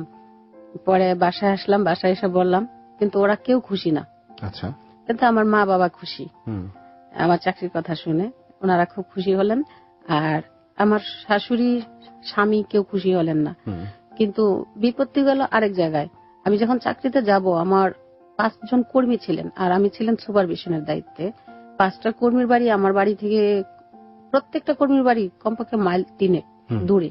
তখন রিক্সা, ভ্যান, গাড়ি কিছুই ছিল না এবং সংসারের সব কাজ করে রেখে তারপর আমাকে বের হতে হতো। আমার শাশুড়ি আমার কোনো কাজে সাহায্য করতেন না। আমি চাকরি করি কেন, তার জন্য আমাকে কোনো কাজে সাহায্য করবেন না। আচ্ছা। আমার স্বামীকেও কোনো কথা বলতে পারি না। পরে আমি প্রতিদিন আমাকে কমপক্ষে 3 থেকে 4 মাইল, 4 থেকে 5 মাইল, 6 মাইল হাঁটতে হতো এক কর্মীর বাড়িতে কাজ দেখার জন্য। আমি হাঁটতে হাঁটতে 3 মাসের মধ্যে 3 বার গেছি চাকরি ছেড়ে দিতে। পরে আমাদের থানা অর্গানাইজার বলে, দেখেন মিথিলা, চাকরি কেউ পায় না আর আপনি পাইছেন, ছাড়বেন কেন? একটু কষ্ট করে দেখেন, দেখবেন যে আপনার ভালো লাগবে। আমার সারাদিন চাকরি করতে হয়, রাতের বেলা বাসায় এসে মরিচ পিষে রাখতে হয়, আবার তরকারি কেটে আইসা বিকেল বেলা রান্না করতে হয়। কিন্তু এগুলো আমার মানে একদম খুব বেশি কষ্ট হয়ে যাচ্ছিল আর কি। মানে বাইরেও পরিশ্রম, ঘরের সংসার সামলানো। হ্যাঁ, খুব বেশি পরিশ্রম হচ্ছিল। তারপরও রাতে যখন মরিচ পিষে রাখতাম, শাশুড়ি বলতো যে মরিচ তো তখন ফ্রিজ ছিল না, মরিচের লবণ দিয়ে আমরা রেখে দিতাম। লবণ দিয়ে, বাটা মরিচের লবণ দিয়ে রাখলে 2-3 দিন এমনিতেই ভালো থাকে। তো ওইভাবে রাখতাম। পরে শাশুড়ি বলতো যে বাসি মরিচের তরকারি মজা না। উনি চাইতো আমি প্রত্যেক রাত্রে বাইটা বাইটা রান্না করি, কিন্তু সেটা তো আমার জন্য সম্ভব ছিল না। স্বামীকে বলতাম যে তুমি মরিচটা ভাঙিয়ে দাও, তারপর হলুদটা ভাঙিয়ে দাও। ও দিত না, ও তো চাকরি করো কেন, বাইটা খাও। আর আমার শাশুড়ি আমাকে কখনো ভাত খেয়ে যেতে বলতেন না। রান্না করতাম কিন্তু আমি খেয়ে যেতে পারতাম না, কারণ বউ মানুষ তো আগে খাওয়া যায় না। শ্বশুর শাশুড়ি বা স্বামীর রেখা আগের আগ ভাত খাওয়া নাকি অমঙ্গলের লক্ষণ, গ্রামে বলতো আর কি। তা আমি আগে ভাতটা খেতে পারতাম না। শাশুড়িও বলতো না তুমি খায়া যাও। আমি রাস্তায় বের হয়ে, আমার এক দাদির দোকান ছিল, ওইখান থেকে 1.5 টাকা দিয়ে একটা ভাটার বন নিতাম। ওই ভাটার বন রাস্তা দিয়ে খাইতে খাইতে যেতাম। যখন রাস্তায় মানুষ দেখতাম তখন হাতটা লুকায় ফেলতাম কাপড়ের আড়ালে, যাতে কেউ দেখতে না পায়। এইভাবে আমি 6 মাস চাকরি করছি, সকালবেলা না খেয়ে গিয়ে। পরে আস্তে আস্তে শাশুড়িকে বললাম যে আমি ভাত খাইয়া যাই। উনি খাও সেটাও বলতো না, নাও করতো না। আস্তে আস্তে খাইয়া যাওয়া শুরু করলাম। 7 মাস চাকরি করার পর আমি প্রেগনেন্ট হয়ে গেলাম। আমার তখন আরো খারাপ অবস্থা, একদিকে হাঁটা চলা, আরেকদিকে এই সংসারের অশান্তি। আমি আস্তে আস্তে আস্তে আস্তে দুর্বল হয়ে যেতে পারলাম, বিছানায় লেগে গেলাম। অসুস্থ ছিলাম প্রায় 1-1.5 মাস। থাকার পর আস্তে আস্তে আবার স্বাভাবিক হলাম। আমি যে প্রেগনেন্ট, আমার জন্য যে আলাদা একটা যত্ন নিতে হবে, সেই খেয়ালটা আমার শাশুড়িরও নাই, আমার স্বামীরও নাই, বিশেষ করে ওর পরিবারের কারোরই নাই যে আমার জন্য একটা আলাদা যত্ন নিতে হবে। আমি একটা গর্ভবতী মা, কি খাইলে ভালো হবে, কি করলে কিছু হবে, ওদের কোনো কেয়ার নাই। আমি এইভাবেই চলতে থাকলাম, নিজে নিজে কাজ করতে থাকলাম, নিজে নিজে। আর এখন আর মরিচ পিষতে পারি না, নিজেই ভাঙ্গায় নিয়ে আসলাম। নিজের যেটা খাইতে মন চায় সেটা নিজেই বাজার করে নিয়ে আসি, আইসা এইরকম করি। ওই যে বিয়ের শুরুতে যে ঈদে আমার স্বামী আমাকে একটা শাড়ি দিছে, এরপরও আমাকে আর কোনো কিছুই কিনে দেয়নি। একটা শাড়ি বা একটা ব্লাউজ বা একটা 3 পিস কিছুই দেয়নি। আচ্ছা। আমি নিজে কামাই করে করে এগুলা নিতে থাকলাম। আমার মেয়ে জন্ম হলো, কিন্তু সেইখানেও আর একটা বিপত্তি। আমি যেমন অনাদরে এই সংসার আছি, আমার মেয়েটাও অনাদরে বড় হতে লাগলো। মনে হয় যে যদি ওই মুহূর্তে আমার মেয়ে না হয়ে ছেলে হতো, তাহলে আমার ভাগ্যটা বুঝে আর একটু পরিবর্তন হতো। কিন্তু সেটা হলো না, ভাগ্য আমার ঠিক আগের মতো রয়ে গেল। আমার মেয়েটা অনাদরে বড় হতে থাকলো। আমি যখন চাকরিতে যাই, সকালবেলা আমার মেয়েটাকে আমার মা এবং বোনদের কাছে দিয়ে যাই। আমার বড় বোন তখন আমাদের বাসায় থাকতেন, কারণ ওনার হাজবেন্ড ছিল বিদেশ। উনি আমাদের বাসায় থাকতেন বেশিরভাগ সময়। উনি আমার মেয়েটাকে লালন পালন করেছেন, আমার মা এবং আমার বোনেরা। তারপর আমি সিদ্ধান্ত নিলাম যে আমি আরেকটু পড়াশোনা করব। যে চাকরিটা করি সেই চাকরিতে মাত্র 1200 টাকা। 1200 টাকার সংসার চলে না। আমি আর কি করতে পারি? স্বামী তো রোজগার করে না, কিছুই করে না, বেকার। আর কিভাবে কি কাজ করলে আমার সংসারটাকে আমি আর একটু ভালোভাবে করতে পারি? মেয়ে যেহেতু হয়েছে, অনেক খরচ, বাসায় রেখে যায়, দুধ লাগে, ফ্লাক্স লাগে, এটা সেটা অনেক কিছু লাগে। ওরা আমি সিদ্ধান্ত নিলাম যে আমি এই চাকরির পাশাপাশি যে পড়াশোনা করব এবং সেলাই কাজ করব। কিন্তু আমি যে একটা মেশিন কিনবো, সেই মেশিন কেনার মতো টাকা আমার কাছে নাই। তখন মাত্র 3600 টাকা একটা মেশিন। আচ্ছা, কিন্তু 3600 টাকা দিয়ে কেনার মতো সামর্থ্য আমার নাই। মানে আপনি তখন বেতন পাচ্ছিলেন যেটা মাত্র 1200 টাকা। 1200 টাকা পাচ্ছিলেন। 1200 এটা দিয়ে কি সংসারেই বেশিরভাগটা ব্যয় করতেন না? পুরোটাই সংসারে ব্যয় করতাম। আর তখন তো আমার গাড়ি ভাড়া লাগতো না, রিক্সা ভাড়া লাগতো না, আমার নিজের হাত খরচ কিছুই লাগতো না। আমি পুরোটাই সংসারে ব্যয় করতাম, কিন্তু সেটা তো হতো না। আমার চিন্তা আমি আর কিভাবে আমার ইনকাম বাড়াতে পারি। পরে আমি ওই কিস্তিতে একটা সেলাই মেশিন আনি, 800 টাকা জমা দিয়ে বাটারফ্লাই থেকে একটা কিস্তিতে মেশিন আনি। সারাদিন চাকরি করতাম, রাতে সেলাই কাজ করতাম, করে আমি 275 টাকা করে কিস্তি দিতাম মাসে। আচ্ছা, মানে এটা কি সেলাই টাকা দিয়ে আপনি উপার্জন করতেন? সেলাই করে উপার্জন সেলাই করে আমি উপার্জন করতাম। সেলাই করতেন কি, মানে আশেপাশে মানুষের জন্য? আশেপাশে মানুষের ব্লাউজ, পেটিকোট, সালোয়ার কামিজ এগুলো আমি সেলাই করতাম। এগুলো পারতেন আপনি? এগুলো পারি নাই আমি, কখনো হাতে ধরে কেউ আমাকে শিখায় নাই। আমি নিজে নিজে, আমার বড় বোন সেলাই কাজ করতেন, ওনাকে দেখতাম এবং নিজে নিজে বাসায় বসে বসে পেপার কেটে আমি সেটা শিখছি। আচ্ছা, এটা কত বড় একটা সেলফ ইন্সপিরেশনের ব্যাপার। এটা কিন্তু এত সহজ একটা কাজ নয়। সহজ একটা কাজ নয়। মানে এটা দিয়ে এটাই প্রমাণ হয় যে প্রয়োজনে মানুষ কি না পারে। হ্যাঁ, ঠিক তাই। আমি নিজে নিজে শিখে, আর বোনকে দেখছি, সেখানে তখন মাথায় একটা আইডিয়া ছিল, ওইখান থেকে আমি সেলাই কাজ করতাম। এবং প্রত্যেকটা মানুষ যারা আমার সেলাই করা ব্লাউজ পরছে, সালোয়ার কামিজ পরছে, সবাই স্যাটিসফাই। ওরা বলতো যে না, তোমার জামা কাপড় খুব ভালো হয়। তো সেলাই কাজ করতাম, ওইখান থেকে আমি মেশিনের টাকাটা জমা দিতাম, আমার মেয়ের দুধ কিনতাম, এইসব করতাম। আচ্ছা, যেই সময়টায় মেয়ে হলো, মানে ওই সময়টায় আপনার কিরকম যত্ন আপনি পেয়েছেন ফ্যামিলি থেকে, শাশুড়ির কাছ থেকে? বা আমার শ্বশুর শাশুড়ির কাছ, শ্বশুর তো নাই, সরি, শাশুড়ির কাছ থেকে, বাবার ফ্যামিলির কাছ থেকে আমি খুব একটা যত্ন পাইনি। ওই সময়টা ছিলেন কোথায়? নিজের মায়ের কাছে? মায়ের কাছে ছিলাম। আচ্ছা, আমি আমার মায়ের কাছে ছিলাম। আমার বাচ্চাটা বাড়িতেই হয়েছে, নর্মাল ভাবে হয়েছে, আল্লাহর কাছে শুকরিয়া। তো আমি বাড়িতে থাকার পর আমার ওদের কাছ থেকে আমি কোনো যত্ন পাইনি। আচ্ছা, এবং অপরিপক্ক বয়সে কিন্তু বাচ্চাটা হয়েছে আপনাদের? বাচ্চাটা বিয়ের 15 বছরে বিয়ে হয়েছে, তো 19 বছরে গিয়ে বাচ্চা হয়েছে। আচ্ছা, তাও ঠিক আছে, তাও ঠিক আছে। 4 বছর পর গিয়ে বাচ্চা হয়েছে। পরে চাকরি করতে যেতাম, ওই যে বাবার বাড়িতে রেখে যেতাম মেয়েটাকে। জি। শাশুড়ি সারাদিন আয়সা দেখতো না যে মেয়েটাকে আমি এখানে রেখে যাচ্ছি। মা বলতো, দেখ সারাদিন কেউ এসব একটা উকিও দিল না, তোর মেয়েটা কেমন আছে না আছে। মা, যার কারণ তার আল্লাহ আছে, আর আপনার তো আছেন, আপা আছে, আপনারা দেখবেন। এভাবে আমি সেলাই কাজ করতেছি, মেয়ে মানুষ করতেছি, চাকরি করতেছি, পাশাপাশি সব কাজ করতেছি। তারপরও যেন সংসারের অভাব যেন দূর হয় না। মানুষের তো আশা থাকে, একটু ভালো হলে আর একটু ভালো চায়, আর একটু ভালো হলে আর একটু ভালো চায়। আমি তো চাই সমাজের মধ্যে আমার মেয়েটা ভালোভাবে থাকুক। আমি যেভাবে বড় হয়েছি আমার বাবার সংসারে, আমার মেয়েটাকে আমি ওভাবে বড় করতে চাই। ওর বাবার ইনকাম না থাকুক, আমি যাতে পারি, এইভাবে আমি চেষ্টা করতেছি। কিন্তু ওর বাবার ওইদিকে খেয়াল নাই। আমি টাকা দিলে বাজার করে, না দিলে নাই। যদি বলি এটা এনে দাও, টাকা দাও। তিনি কোনো কাজকর্মে ঢোকেননি? না, ও কোনো কাজকর্মে ঢুকেনি। পড়াশোনা কি? পড়াশোনা ইন্টার পাস, ইন্টারমিডিয়েট পাস করেছেন। আচ্ছা, তারপরে কাজকর্ম কেন ঢোকেননি? কাজকর্ম খুঁজছিলেন? কাজকর্ম খুঁজছিলেন কি, এক বাপের এক ছেলে, ওর বাবা মা ওকে আগে কাজ করা নাই, না করাতে না একটা অলসতা চলে আসছে। আচ্ছা, এগুলোর একটা ব্যাপার কিন্তু আছে সমাজে, অনেক মানুষের মধ্যে দেখি যে অভাব, ফাইন্যান্সিয়াল কোনো সাপোর্ট নেই, তারপরে কিছু করবে না। এটা একটা অভ্যাস বা স্বভাব। তো আমার মনে হয় যে বেঁচে থাকতে হলে কাজ করতে হবে। কাজ ছাড়া মানুষ বাঁচতে পারবে না। কারণ মানুষ এই পৃথিবীতে আসছে অনেকগুলো উদ্দেশ্য নিয়ে, তার মধ্যে একটা হচ্ছে কাজ করে খেটে তুমি বাঁচো। হ্যাঁ, তোমার জন্য কেউ নাই। হয়তো বা তোমার অঢেল আছে, যার প্রচুর আছে সেও কিন্তু কাজ করে, আর কাজটাই মানুষের পরিচিতিটা দেয়। সেটাই, যে কাজ করবে তাকে সেভাবেই মানুষ মূল্যায়ন করবে। এমনও অনেকে বলে যে আমার প্রচুর টাকা থাকলে আমি অন্য জায়গায় ইনভেস্ট করতাম, আমি কিছু করতাম না। হ্যাঁ, কিন্তু তারপরেও কিছু না কিছু তার করতেই হতো।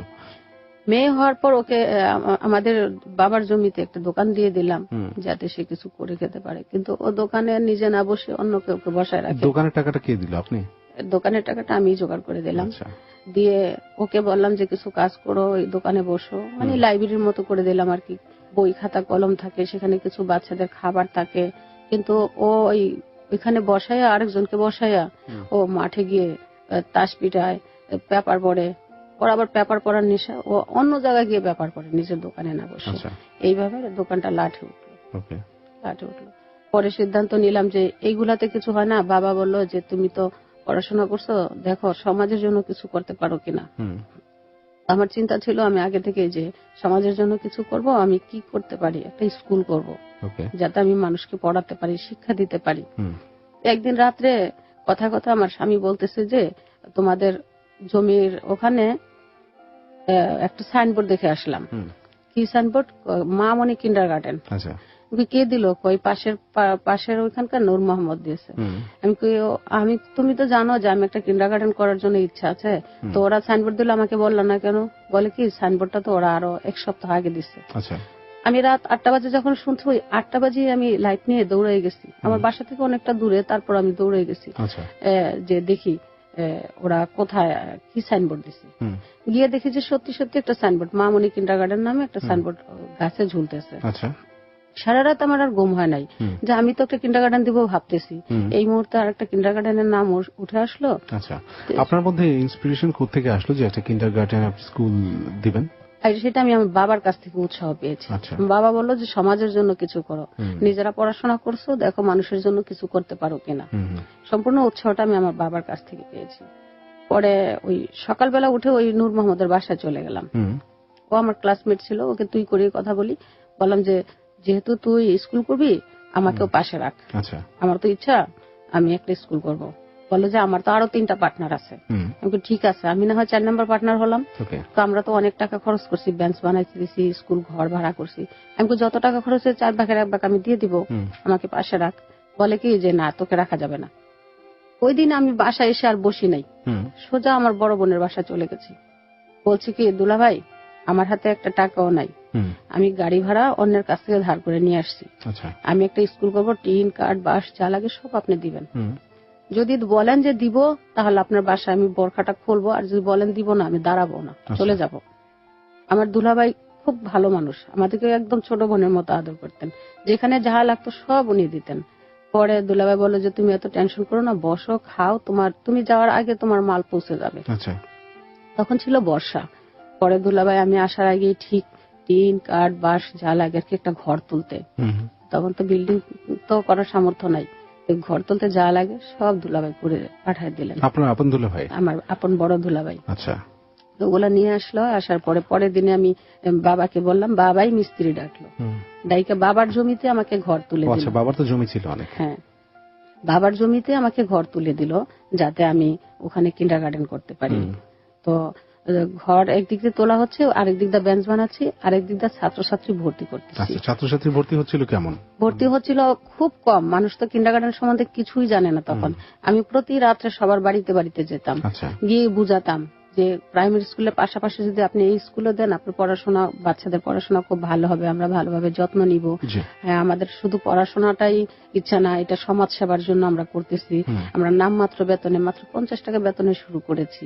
হ্যাঁ, পরে অনেক স্টুডেন্ট ছিল, প্রথম বছরে আমার 250 স্টুডেন্ট হয়েছে। 250? প্রচুর। হ্যাঁ, কিন্তু মানুষ কিন্তু কিন্ডারগার্টেন কি বুঝে না, ঝোঁকের মাথায় সব দিছে। পরে 250 স্টুডেন্ট হয়ে গেছে, আমি শুরু করলাম। আমার ভাই, চাচাতো ভাই, আমার ছোট বোন, আমি, আমার ভাবি, মানে আমরা ফ্যামিলির মধ্যে 5 জন টিচার, বাইরে থেকে আমার নিতে হয় নাই। ওদেরকে অল্প কিছু দিলে ওরা আমাকে সাহায্য করছে। 1-1.5 বছর আমি কিন্ডারগার্টেনটা এভাবে চালাইছি। চালানোর পর এদিক দিয়ে সংসার, এদিকে চাকরি, আমি এখন আর সেলাই কাজটা করতে পারছি। চাকরিও করছেন আপনি? হ্যাঁ। এবং কিন্ডারগার্টেন স্কুলটা যে আপনি দিলেন, সেখানে জেনারেল পড়াশোনাগুলোই আপাতত করানো হচ্ছিল? হ্যাঁ। এটা যে লাইসেন্স বা এটা রেজিস্ট্রেশন, এগুলো কি প্রসেস করেছেন? এগুলো পরে করছি আমি, 3-4 বছর চালানোর পর। আচ্ছা, পরে সেটা রেজিস্ট্রেশন। আচ্ছা, পরীক্ষাগুলো নিতেন কি আপনি অ্যাজ ইট ইজ? হ্যাঁ, আমাদের নিজেরাই প্রশ্ন করতাম, নিজেরাই পরীক্ষা নিতাম, ওভাবে আর কি। বছরে 6টা পরীক্ষা নিতাম, 3টা টিউটোরিয়াল, 3টা পারবি। আচ্ছা, ওই হিসাবে পরীক্ষাগুলো নিতাম এবং নিজেরাই প্রশ্ন করতাম, সবকিছু নিজেদের মধ্যে। মানে এরকম একটা পরিস্থিতির মধ্যে থেকে এরকম একটা সেবামূলক একটা ইনিশিয়েটিভ বা পদক্ষেপ আপনি নিলেন, আপনাকে সম্মান জানাই। কারণ পড়াশোনা শেখানো, আপনি শিক্ষকতা করেছেন, শিক্ষকতা এখনো করছেন হয়তো বা, সেই গল্পগুলোতে আসবো। কিন্তু এই মুহূর্তে যেখানে এসে আমরা থামলাম সেটা হচ্ছে আপনি স্কুল করে ফেললেন, যেখানে আপনার কানাকুড়িও নেই, এরকম একটা কথা আমি বলতে পারি। ঠিক, কানাকুড়ি নেই। চাকরি করছেন, মাত্র 1200 টাকা বেতন।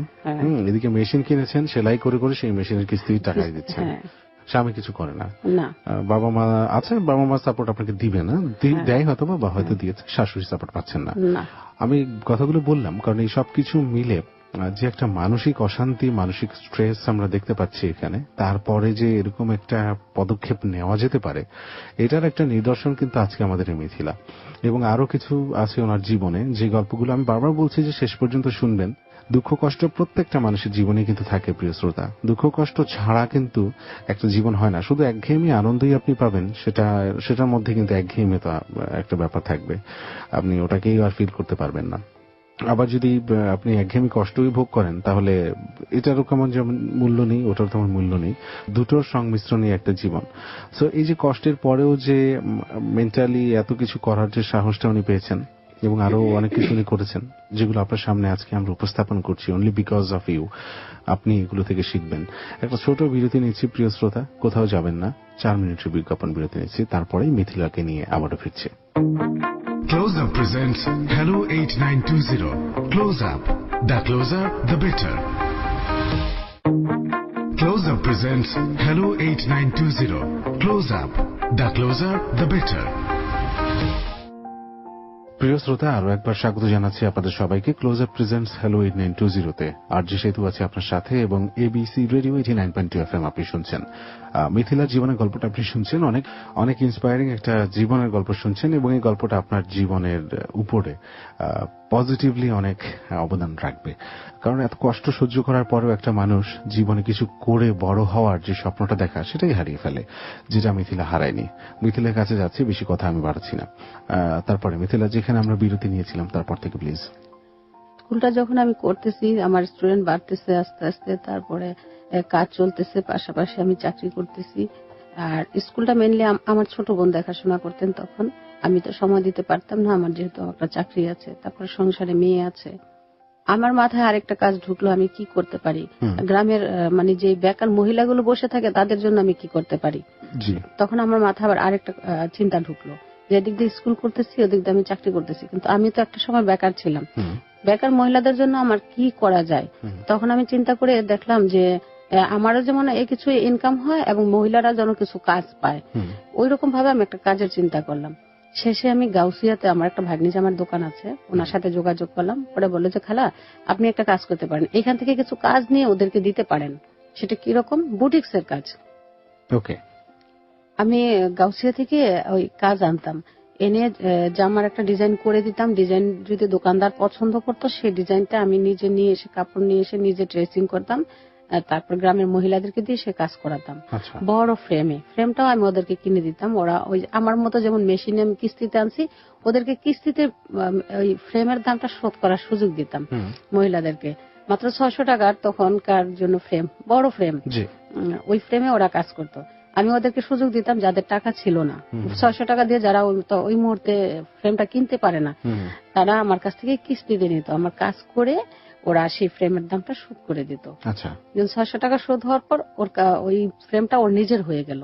এরকম ভাবে আমি মহিলাদেরকে দিয়ে কাজ করাতাম। এই কাজটা করানোর জন্য আমি শুক্রবার এবং শনিবার বেছে নিতাম, কারণ এই দুটা দিন আমার অফিসটা বন্ধ থাকে। আমি শুক্রবারে কাজ আনতাম, শনিবারে সারাদিন ড্রেসিং করতাম, করে বিকেলে ওদেরকে সবাইকে কাজ দিতাম। এই যে দেখেন আপনার মানে কত মহান উদ্যোগ আপনার, যে আপনি নিজে কাজ করছেন, আপনি নিজে যে স্কুল করলেন, একটা পড়াশোনা শেখাচ্ছেন, আবার মহিলাদের কর্মসংস্থানের ব্যবস্থাও করে দিচ্ছেন। ব্যাপক অনেক কিছু। হ্যাঁ। পরে আমি যখন ড্রেসিং করতাম, ওইখানে চক পাউডার লাগতো, আর কেরোসিন তেল লাগতো। এই চক পাউডার এবং কেরোসিন তেল দিয়ে যখন ড্রেসিং করতাম, আমার হাতের দুই ফাঁকে, আঙ্গুলের ফাঁকে ফাঁকে ঘা হয়ে যেত। আমার স্বামীকে বলতাম যে ড্রেসিংটা তুমি করে দাও, ও বলতো যে আমি পারি না। আমি রাত্রে বসে বসে ড্রেসিং করি, ও পাশে শুয়ে শুয়ে পেপার পড়ে, আমাকে কোনো কাজে একটু সাহায্য করে না, যে দাও আমি। ও দেখতেছে আমার কাজের এত চাপ, তারপর আমার কোনো কাজে সাহায্য করে না। আপনাকে তো উনি ভালোবাসতো না? হ্যাঁ, ভালোবাসতো, প্রেম করে বিয়ে করছি। প্রেমটা কি উবে গেল হঠাৎ, কিন্তু ওই মুহূর্তে গিয়ে আমার মনে হতো যে যখন আমি আমার সংসার একটা স্থিতিশীলতা আসলো, টাকা পয়সা, তখন আমার মনে হতো যে ও আমাকে ভালোবাসে না। ও আমাকে বিন্দু মাত্র ভালোবাসে না। যদি ভালোবাসতো তাহলে আর্থিকভাবে না পড়ে কাজের দিক দিয়ে তো আমাকে একটু হেল্প করতে পারতো। দেখে আমি সারাদিন কাজ করি, রাতের বেলা পরিশ্রম করি, যতটুকু সময় পাই মেয়েটাকে নিয়ে থাকি। ও তো একটা দিক দিয়ে আমাকে সাহায্য করতে পারে, কোনো দিক দিয়ে আমাকে সাহায্য করে না। ও আমাকে ভালোই বাসে না। আমার মাথায় কেন যেন ঢুকলো যে ও আমাকে ভালোবাসে না। এই চিন্তা থেকে আমি মেন্টালি কেমন যেন হয়ে যাচ্ছি আস্তে আস্তে, না এই লোকটা আমাকে ভালোবাসে না। আমি কার জন্য সংসার কর ছাড়লাম, বাবা মা ছাড়লাম, এই লোকটা তো আমাকে ভালোবাসে না। এটা তো আরেকটা মেন্টাল প্রেসার। হ্যাঁ, আরেকটা মেন্টাল প্রেসার। এখন বুঝতে পারছেন যে স্বামী ভালোবাসে না? না, এখন বুঝতে পারছি।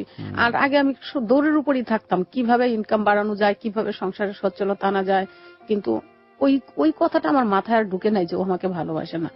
এই মুহূর্তে এসেও ঢুকলো যে ও আমাকে ভালোবাসে না। আমি দৌড়ে বাবার কাছে চলে গেলাম, মার কাছে চলে গেলাম। আমার খুব অশান্তি লাগতেছে ভিতরে। বাবা মার কাছে গিয়ে খুব ক্ষমা চাইলাম যে বাবা তোমরা আমাকে মাফ করে দাও, তোমাদের অবাধ্য হয়ে আমি বিয়ে করছি, তাই বোধহয় আমার এই অশান্তি, আমাকে মাফ করে দাও বাবা। বাবা বললো যে দূর পাগলি, আমরা কি সেটা মনে রাখছি, আয় আমার কাছে আয়। নিয়ে বুকে টেনে নিল, আদর করলো। কিন্তু আমার অশান্তি আর দূর হয় না। আমার মনে হয় আমাকে ভালোই বাসে না। মনের এই অশান্তি আর কোনো দূর হয় না। শেষ আমি সরারদি দিয়ে মানসিক স্বাস্থ্য ইউনিটে গিয়ে আউটডোরে গিয়ে ভর্তি হই। তখন ওইখানে ডক্টর জহির ছিলেন। জহির স্যার আমাকে ওই গ্রুপ থেরাপিতে অংশগ্রহণ করার জন্য বললেন। আপনি মেন্টাল মানসিক অশান্তি থেকে নিজেই ডিসিশন নিলাম যে আমি ওখানে যাব। নিজে ডিসিশন নিয়ে সেখানে চলে গেলাম। জহির স্যার আমাকে গ্রুপ থেরাপিতে অংশগ্রহণ করার জন্য প্রত্যেক রবিবারে আমন্ত্রণ জানালেন। বলেন যে এখানে আমাদের গ্রুপ থেরাপি হয়, আপনি প্রত্যেক রবিবারে আসবেন, 11টার দিকে আসলে আপনি এখানে কথা বলবেন, ভালো লাগবে আপনার। এইভাবে কন্টিনিউ আমি 2.5 বছর ইয়েতে আসছি। আসার পর আমি আমার স্বামীর যে ওর যে বিরুদ্ধাচরণ করতে শিখছি তখন। এর আগেও যা বলতো আমি তাই শুনতাম, যা বলতো তাই করতাম। কিন্তু এইখানে এসে আমি একটা মানসিক শক্তি পাই যে না, ওর কথাটা ঠিক না, এটা ঠিক হচ্ছে না, হ্যাঁ আমাকে অন্যভাবে কাজ করতে হবে, ওর কথা শুনলে আমার হবে না। আমি মানসিকভাবে শক্তি পাই। ওকে বলি, ও জানে যে আমি মানসিক হাসপাতালে যাই। পরে বলে কি ডাক্তাররা তোমার ব্রেন ওয়াশ করে দিছে, তার জন্য তুমি এখন আমার কথা শোনো না। কিন্তু যদি আমি ব্রেন ওয়াশ করে দেয়, তুমি আমার সাথে আসো, দেখো ওনারা কি বলে, কি কথা বলে, কি দেখায়, আসো আমার সাথে। না আমি যাবো না। হ্যাঁ, ডাক্তার থেকে খুব বকাঝকা করতো, শালা টালা বলে। বকো কেন, তুমি আসো দেখো ওনারা আমাকে কি বলে। না, ওরা তোমার ব্রেন ওয়াশ করে দিছে। তারপর থেকে আমি মানসিকভাবে আরেকটু শক্তিশালী হই এবং আবার পুরোদমে কাজ করি। কাজ করতে করতে এক পর্যায়ে আবার আমি প্রেগনেন্ট হই। পরে আমার ছেলে জন্ম নেয়। ছেলে জন্ম নেওয়ার পর আমার শাশুড়ি আমার দিকে একটু পজিটিভ হয়। মেয়েটার পর থেকে ছেলে যখন জন্ম হলো তখন আমার শাশুড়ি আমার দিকে একটু পজিটিভ হয়, বিভিন্ন কাজে আমাকে একটু সাহায্য করে। কিন্তু স্বামীর আর পরিবর্তন হয় না। স্বামীর পরিবর্তন না হওয়াতে আমি আমার মতো করে সব কাজ করি, যেটা আমার কাছে সঠিক মনে হয় আমি সেই কাজটাই করি, করতে থাকি। এতে আমার বাবা, আমার মা, আমার ভাই বোনেরা সবাই আমাকে সাহায্য করে, সাপোর্ট করে। আমি একদিকে স্কুল চালাই, মহিলাদেরকে বুটিক্সের কাজ দিছি, সেটা করাই, সংসার করি, সবকিছু করতে থাকি। এক পর্যায়ে এসে আমার মেয়েটা বড় হয়, মেয়েটা পড়াশোনা করে, পরবর্তীতে জাহাঙ্গীরনগর থেকে এসে সে মাস্টার্স MSc কমপ্লিট করে। ওকে আমি দিয়েছি, করেছি প্রাইভেট ইউনিভার্সিটি থেকে। জাহাঙ্গীরনগর থেকে MSc পাশ করে। কিন্তু আমার স্বামীর কোনো পরিবর্তন আসে না। আমার শাশুড়ি আমার কাজে একটু একটু সাহায্য করতে থাকে। যেদিন দেখে আমি এসে চাকরি থেকে এসে শুয়ে আছি, বলে যে কি রান্না করব, কোনটা করবা, আমাকে একটু দেখায় দাও। মানে উনি একটা সাপোর্ট দেওয়ার চেষ্টা করছেন। হ্যাঁ, একটু সাপোর্ট দেওয়ার চেষ্টা করছেন। এই সময় আপনার অবস্থা কি, মানে ফাইন্যান্সিয়াল অবস্থাটা কেমন ছিল? মোটামুটি ভালো। ততদিনে আপনার হাজবেন্ড কোনো চাকরি বাকরি কিছু করতে না, আর মাঝখানে ওকে আবার আরেকটা করে দিয়েছিলাম। ও মাটির ব্যবসা করার জন্য ওকে কিছু টাকা দেওয়া হয়েছিল, কিন্তু ও মাটির ব্যবসা তো লস, নিজে তো করে না। এখন পর্যন্ত উনি নিশ্চয়ই কিছু করছেন না, আমি জানি। আচ্ছা, যাকে গল্পটা পরে আসছে, এখনকার গল্পে আসার আগে আরো কিছুটা সময় রয়েছে। হ্যাঁ, তারপর ধারাবাহিক ভাবে যেখানে ছিলাম, হ্যাঁ প্লিজ তারপর থেকে।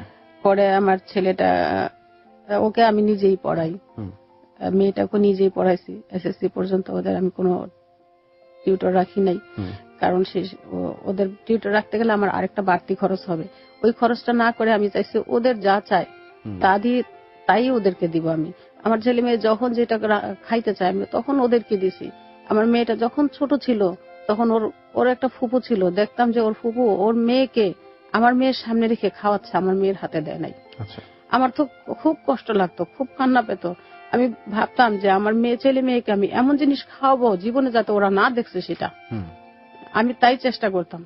এইভাবে আমি আমার ছেলে মেয়েকে মানুষ করছি। ওরা যখন যা চাইতো তাই খাওয়াতাম, যা চাইতো তাই এনে দিতাম। ওকে, এভাবে আস্তে আস্তে ওরা বড় হতে থাকলো। ছেলে একটা মেয়ে একটা, তাই তো? হ্যাঁ, একটা ছেলে একটা মেয়ে। ওকে, এখনকার কি অবস্থা? ছেলে মেয়ে কোথায় পড়ছে?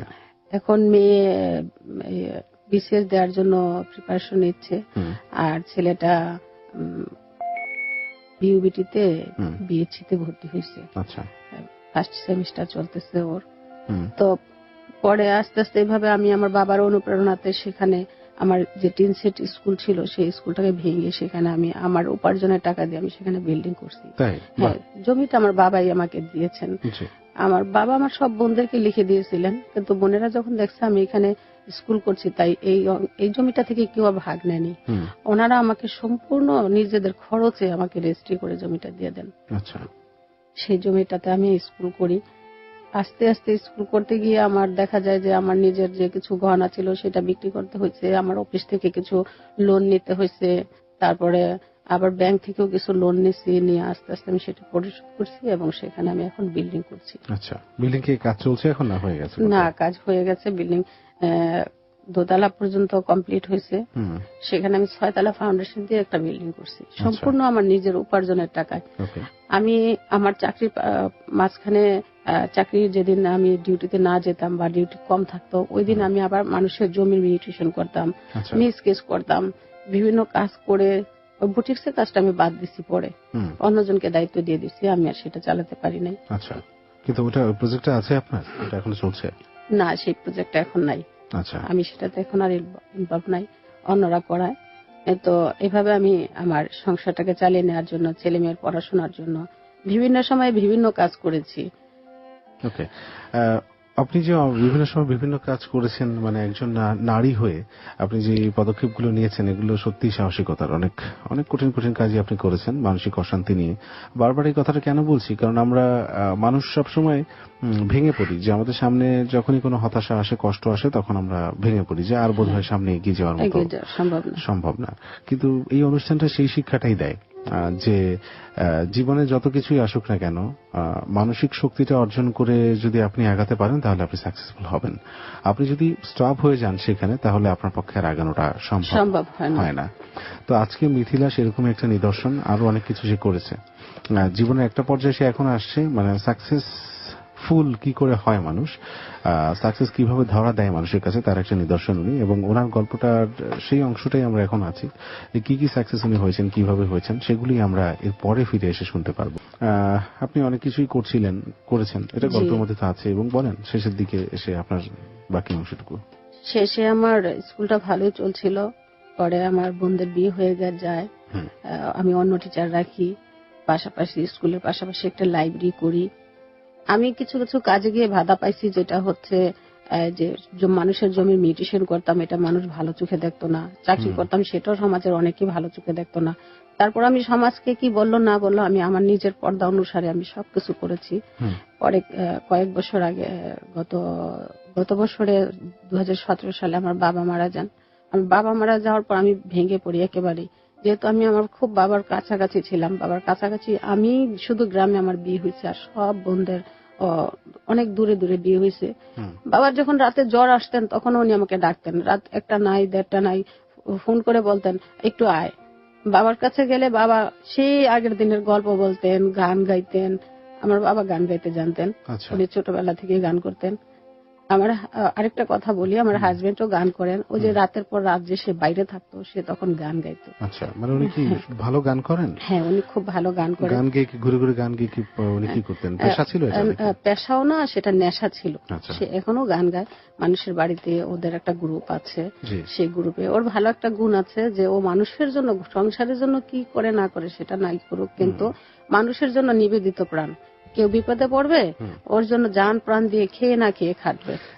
এই রকমের মানুষগুলো কিন্তু আসলেই ভালো হয়, মানে মন মানসিকতা ভালো হয়। কিন্তু একটা ব্যাপার কি, একটু সংসারের দিকে খেয়াল রাখাটাও কিন্তু জরুরি। অবশ্যই জরুরি। আমার বিয়ের 32 বছর চলছে, আমি আজ পর্যন্ত আমার স্বামীর কাছ থেকে সেই প্রথম ঈদে যে তেল সাবান পেয়েছি, এরপর আজ পর্যন্ত আমি ওর কাছ থেকে একটা সাবান, একটা তেল, এক জোড়া 3 পিস বা একটা শাড়ি আজ পর্যন্ত আমি পাইনি। কোন মেয়ে স্বামীর কাছ থেকে এতটা অবহেলা পেয়ে ওই স্বামীর সংসার করে কিনা আমার জানা নাই। আমি করছি, আপনি করছেন, এবং ভালোভাবেই করছেন, খুব ভালোভাবেই করছি। এবং একটা ব্যাপার দেখেন, এক্ষেত্রে আমার মনে হলো যে বলা উচিত যে সৃষ্টিকর্তা কিন্তু তাকে তাই দেন তার যা প্রয়োজন। এই যে আপনি এমন একজন পরিশ্রমী মানুষ, হ্যাঁ, আপনি যে আপনার সংসারটাকে টেনে নিতে পারবেন বলেই কিন্তু আপনার স্বামী এমন, আমি এটা বলতে বাধ্য হচ্ছি এখন। হয়তো আপনার স্বামীর এই জায়গাটায় অন্য কেউ যদি তার স্ত্রী হয়ে থাকতো, এটা হয়তো হতো না, কারণ প্রকৃতি বা সৃষ্টিকর্তা কিন্তু ন্যায় বিচারক, এবং ওনার এই বিচারটা কিন্তু আপনার সংসারের মধ্যে রয়েছে। দেখেন যে আপনি পরিশ্রম করছেন, উনি এই সংসারের প্রতি বিন্দু মাত্র কন্ট্রিবিউশন নাই, কিছুই নাই, আপনি পুরোটা টানছেন। পরে আমার বাবা মারা যাওয়ার পর আমি বাবার স্মৃতিটাকে কিভাবে বাঁচিয়ে রাখতে পারি। মারা গেলেন কবে? উনি মারা গেছেন গত জানুয়ারিতে, 17 সালের জানুয়ারি। 17 জানুয়ারিতে মারা যাওয়ার পর আমি একা হয়ে যাই, যেহেতু আমি বাবার কাছাকাছি ছিলাম। পরে আমি চিন্তা করি যে আমার বাবা এলাকার মাতব্বর ছিলেন, উনি সবার বিচার সালিশ করছেন, ওনার নামটাকে কিভাবে বাঁচিয়ে রাখা যায়। হ্যাঁ, আমি ওই চিন্তা করতে থাকি। করতে করতে এক সময় আমার মাথায় আসে যে আমি ওনার নামে একটা স্মৃতি সংসদ করবো, যাতে ফাউন্ডেশন করবো। আগে মাথায় আসে যে একটা ফাউন্ডেশন করবো, ওর নাম দিয়ে দেখে আমি কি করতে পারি। সেই ফাউন্ডেশন থেকে আমি মানুষকে সহযোগিতা করব, সাহায্য করব, বিভিন্ন কাজ করব সমাজের উন্নয়নমূলক। তো এই চিন্তা করতে করতে আমি যুব উন্নয়ন অধিদপ্তরে যাই, সমাজ সেবা অধিদপ্তরে যাই, বিভিন্ন জায়গায় গিয়ে খোঁজ নেই কি করা যায়। পরে ওনারা বলে যে ফাউন্ডেশনের এখন আর নাই, লাইসেন্স নাই, আপনি ইচ্ছে করলে সংসদ করতে পারেন, নাম দিয়ে স্মৃতি সংসদ। পরে আমি তাই করি যে হ্যাঁ আমি তাই করব। পরে বাবার নামে একটা স্মৃতি সংসদ করি। সেটার জন্য আমি লাইসেন্স করার জন্য নামের অনুমতির জন্য আমি সমাজ সেবা অধিদপ্তরে আবেদন করি। ওনারা আমাকে নামের ছাড়পত্র দেওয়ার পর আমি আমাদের ইউনিয়নের চেয়ারম্যানকে দিয়ে সেটা উদ্বোধন করাই। চেয়ারম্যান সাহেব এসে উদ্বোধন করান এবং খুব প্রশংসা করেন যে এই ধরনের উদ্যোগ আমাদের এলাকায় এখন পর্যন্ত হয়নি। উনি বলেন সেই থেকে আমি সংসদ থেকে আমি মহিলাদেরকে ফ্রিতে সেলাই প্রশিক্ষণ দেই, যেহেতু আমি সেলাইটা জানি, আমি নিজেই সেলাই প্রশিক্ষণ দেই। তারপর একটা মহিলা হুজুর রেখেছি, সে ওই মহিলাদেরকে, গ্রামের মহিলাদেরকে যারা আমাদের এখানে অংশগ্রহণ করতে আসে তাদেরকে সহি শুদ্ধভাবে কোরআন এবং হাদিস শেখায়, নামাজ শেখায়, সূরাগুলো শেখায়। কোথায় করছেন এটা? আমার স্কুলেরই একটা রুমের মধ্যে। কয়তলা স্কুল? 6 তলা করেছেন? না, 2 তলা। 6 তলা ফাউন্ডেশন দেওয়া, কিন্তু 2 তলা পর্যন্ত করেছি। সেই একটা রুমে আমি ওনাদের জন্য এই কাজগুলো করি। একটা সংগঠন থেকে আমাকে 4টা সেলাই মেশিন দিচ্ছে, সেই 4টা সেলাই মেশিন দিয়ে আমি নিজে ওনাদেরকে সেলাই শিখাই। সপ্তাহে 3 দিন আমি সেলাই শিখাই, এবং সেটা আমার চাকরির বাইরে, 4টা থেকে 5টা পর্যন্ত। চাকরি বলতে আপনি ওই কোন চাকরির কথা বলছেন? আমি আগে যে চাকরিটা করতাম সেই চাকরিটা আমি এখনো করে যাচ্ছেন? হ্যাঁ, এখনো করে। কত বছর হলো এটা? আমার চাকরিটা 26 বছর। 26 বছর? বাবা, মানে এই চাকরিটা করে যাচ্ছেন, এটা প্যাশন না থাকলে, ভালোবাসা না থাকলে কিন্তু নিজে এত কিছু করেছেন, ওটা থেকে ইনকাম হয়তো আগের চেয়ে অনেক বেশি, অনেক বেশি, কিন্তু তারপরেও আপনি আপনার প্রতিষ্ঠান থেকেও তো কিছু না কিছু আপনার, যাই হোক, এটা ভালোবাসা। এই যে এত পরিশ্রম করছেন, এই ভালোবাসার কারণেই মানুষ পরিশ্রম করে। সবগুলো আমার সন্তানদের পিছনে আমি ঢালছি, যাতে ওরা ভবিষ্যতে ভালোভাবে মানুষ হতে পারে। আচ্ছা, আপনার স্বামীর কি মানে ইচ্ছা সন্তানদের নিয়ে, বা তার কি অবদান আছে আপনার সংসারে বা সন্তানদের প্রতি? সংসার এবং সন্তানদের প্রতি ওর খুব একটা অবদান নাই। ও টাকা দিলে বাজার করে দেয়। আচ্ছা, বাজার করে দেয়? হ্যাঁ, বাজার করে দেয়, এইটুকুই ওর অবদান। আচ্ছা, কেমন আছেন এখন স্বামীর সাথে? ভালো আছি। আচ্ছা, যথেষ্ট, কিন্তু আমার মনে হয় ঝগড়া হয় না, কারণ ঝগড়াঝাটি করতে চাই না, আর এই বয়সে এটা মানায় না। সব বয়সে মানুষের সবকিছু মানায় না। তো ভালো আছি। আর আমি সেই সংগঠন থেকে মানুষকে, আমার স্কুলেই 10টা আমি গরিব বাচ্চাদেরকে ফ্রি পড়াচ্ছি। আগামী 4 মেতে আমি একটা উন্মুক্ত লাইব্রেরি করব আমার সেখানে স্কুলে, যেটা আমার এলাকায় সর্বপ্রথম, সবাই যেটা বলতেছে, সর্বপ্রথম একটা সংগঠন আমাকে সাহায্য করবে, কিছু বই আমাকে দিবে, আমি একটা রুম দিব ওদেরকে, একটা সেলফ করে দিব, এবং সেই বইগুলো সংরক্ষণের দায়িত্ব সম্পূর্ণই আমার থাকবে। আমি উন্মুক্ত একটা লাইব্রেরি করব, যাতে আমাদের এলাকার যুব সমাজ যাতে বিপথে না যায়, যাতে ওরা এখানে এসে পড়তে পারে, বই নিতে পারে, সংগ্রহ করতে পারে, আবার এসে ফেরত দিবে। ওই রকম আমার একটা চিন্তা ভাবনা আছে। সমাজের মানুষের জন্য আমি অনেক কিছু করতে চাই, কিন্তু আমার সাধ্য আছে অনেক কিছু, কিন্তু সাধ্য খুবই কম। যতটুকু সাধ্য আছে ততটুকু দিয়ে আমি মানুষের সেবা করতে চাই। সাধ্য বলতে আমি যদি অর্থনৈতিক সেকশনটাকেই বলবো, সেটাই, যে আপনি চাকরি থেকে যেটা পাচ্ছেন, হ্যাঁ, সেটাই হয়তো ইনভেস্ট করছেন আপনার প্রতিষ্ঠানে, বা প্রতিষ্ঠান থেকে হয়তো কিছু কিছু আসছে, সেটা আবার ইনভেস্ট করছেন। সেটাই আমি এখানে ইনভেস্ট করছি। আমি আমার সেই সেলাই শেখানোর জন্য আমি আমার স্কুলের বেঞ্চেই ওদেরকে বসিয়ে বসিয়ে সেলাই শেখাচ্ছি। সেটার জন্য আমি আলাদা কোনো